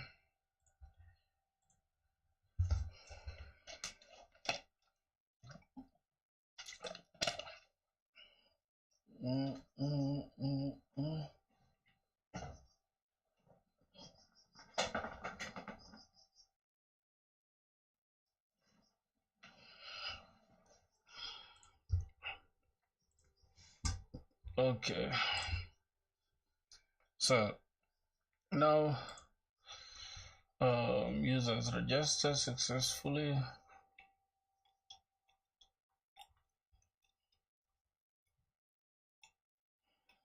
I really don't want to add any JWT authentication here. I just want to just have a user login, logout. That's it. So yeah, let me ask you, Ken, is it okay if we don't use JWT, or it won't be possible to tell who's logged in or not?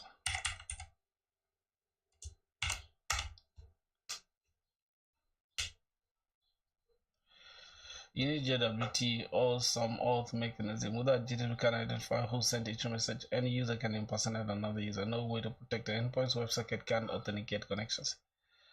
Okay, that's fine. So we just need the bucket extract user ID from the token to tag messages. All right, that is cool, bro. Let's just leave it the way it is, and let's go to now get another post mapping for now.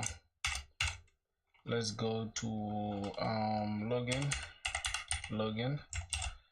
So let's just grab this entire thing, press this here, we're now gonna just change this to login user. Then we're gonna get user login DTO as DTO, then pick this, and then yep, we need to create this service. Our transactional public user response DTO login user login DTO as DTO. So we just need to check as well if the user exists by email and this, and resource conflict, we should just say user already logged in.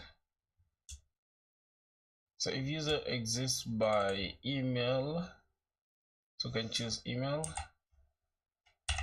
exists by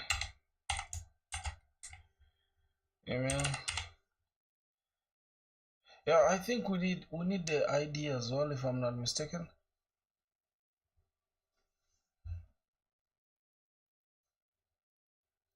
How do we do that?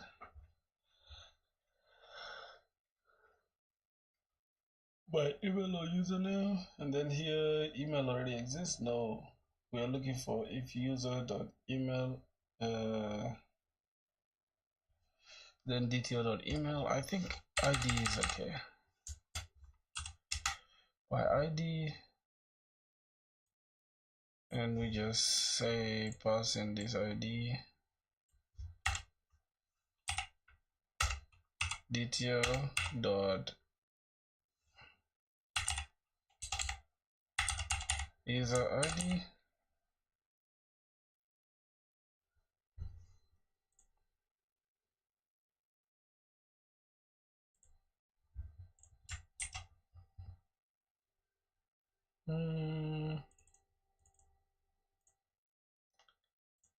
I think we need to look for this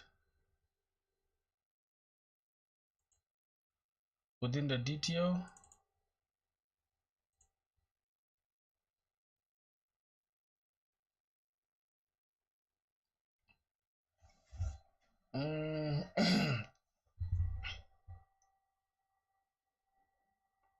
Here we're saying ignore ID true. Can we just leave it out so that we can use it here?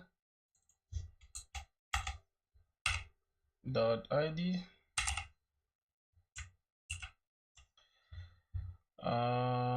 This is what? User login DTO.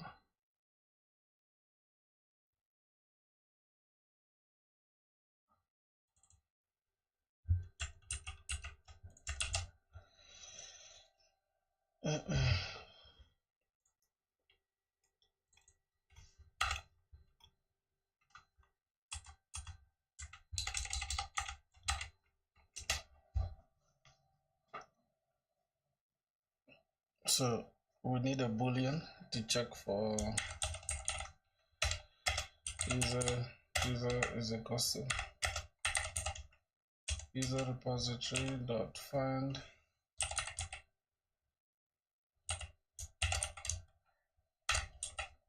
by ID, then we pass in DTO.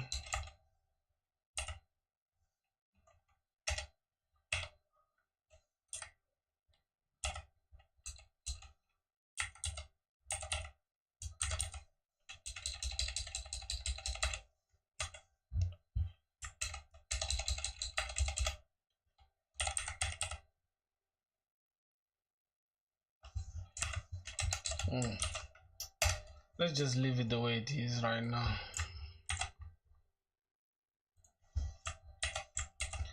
Exists by, then we can say logged in user already exists, or user already logged in.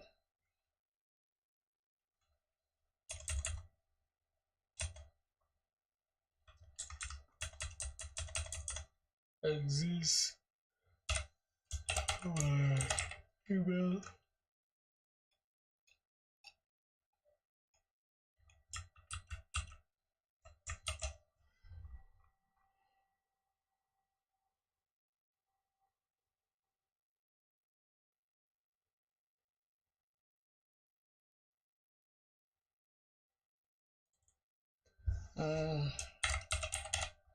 User already exists.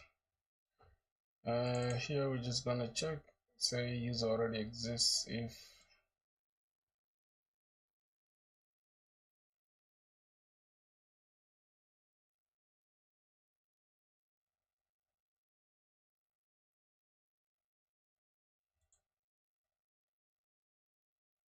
no.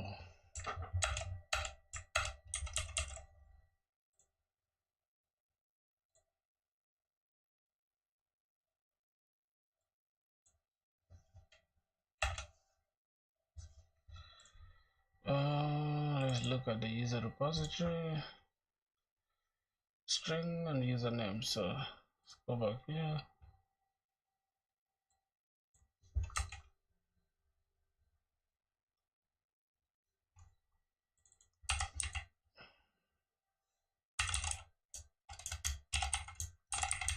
Exists by email.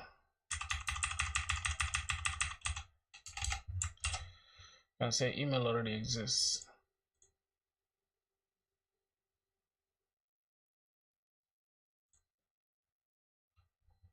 Okay.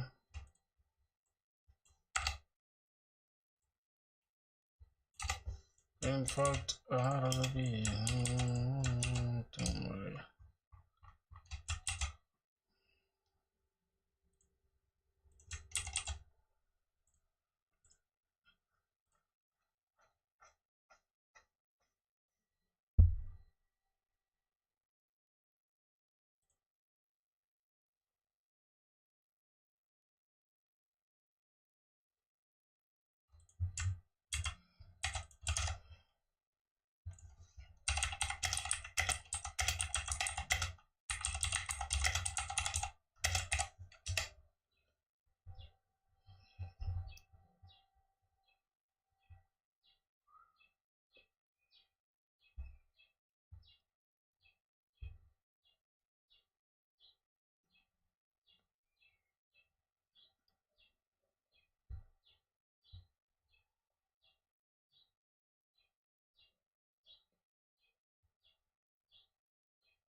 User should, this should find the user. Find by email, vidIQ.email, or else throw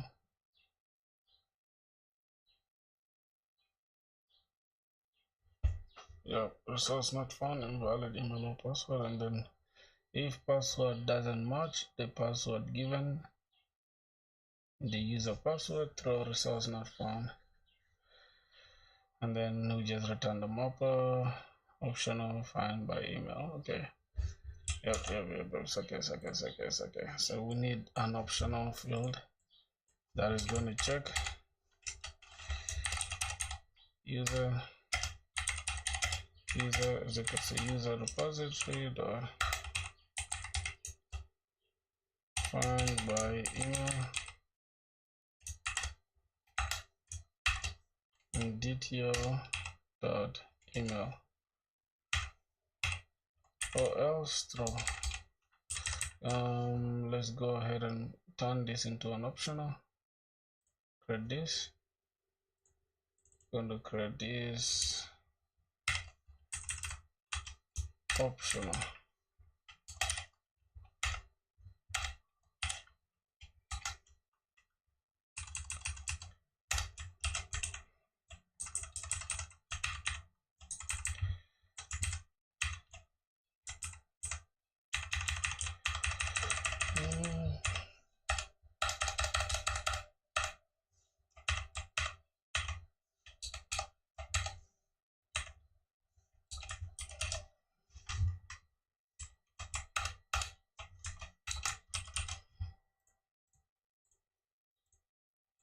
Find by email, or else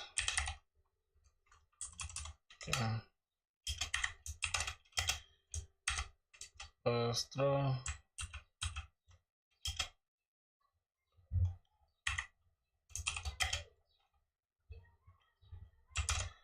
right, or else throw, or else We throw new resource, not resource, what? Resource not found exception. Then it's invalid password, invalid email or password.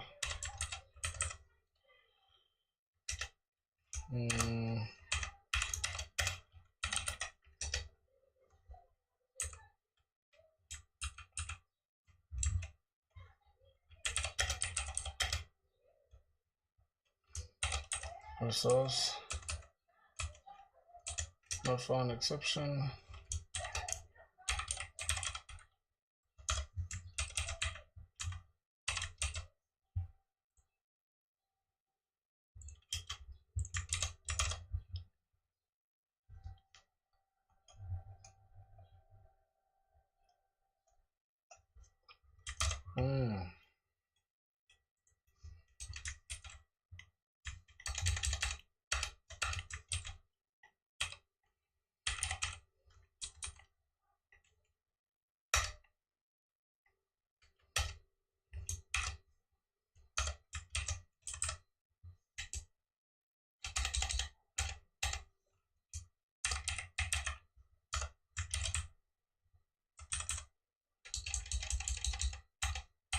Invalid email or password.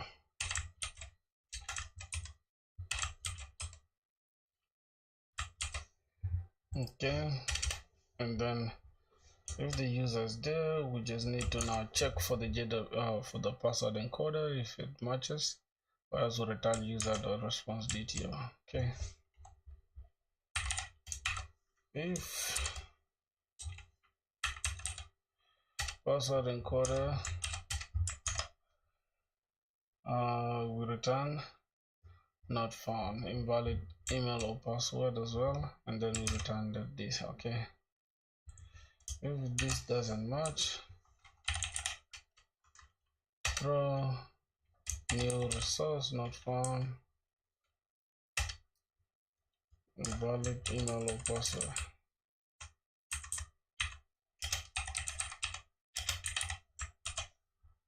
And then we can return user mapper dot response DTO. Okay.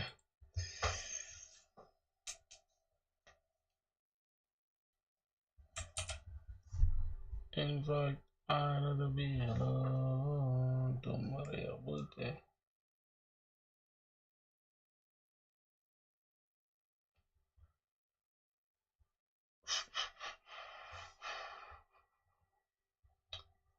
You just end today's stream, bruh. How many hours now? I'll stream for 4 hours. Okay, that should do it, boys.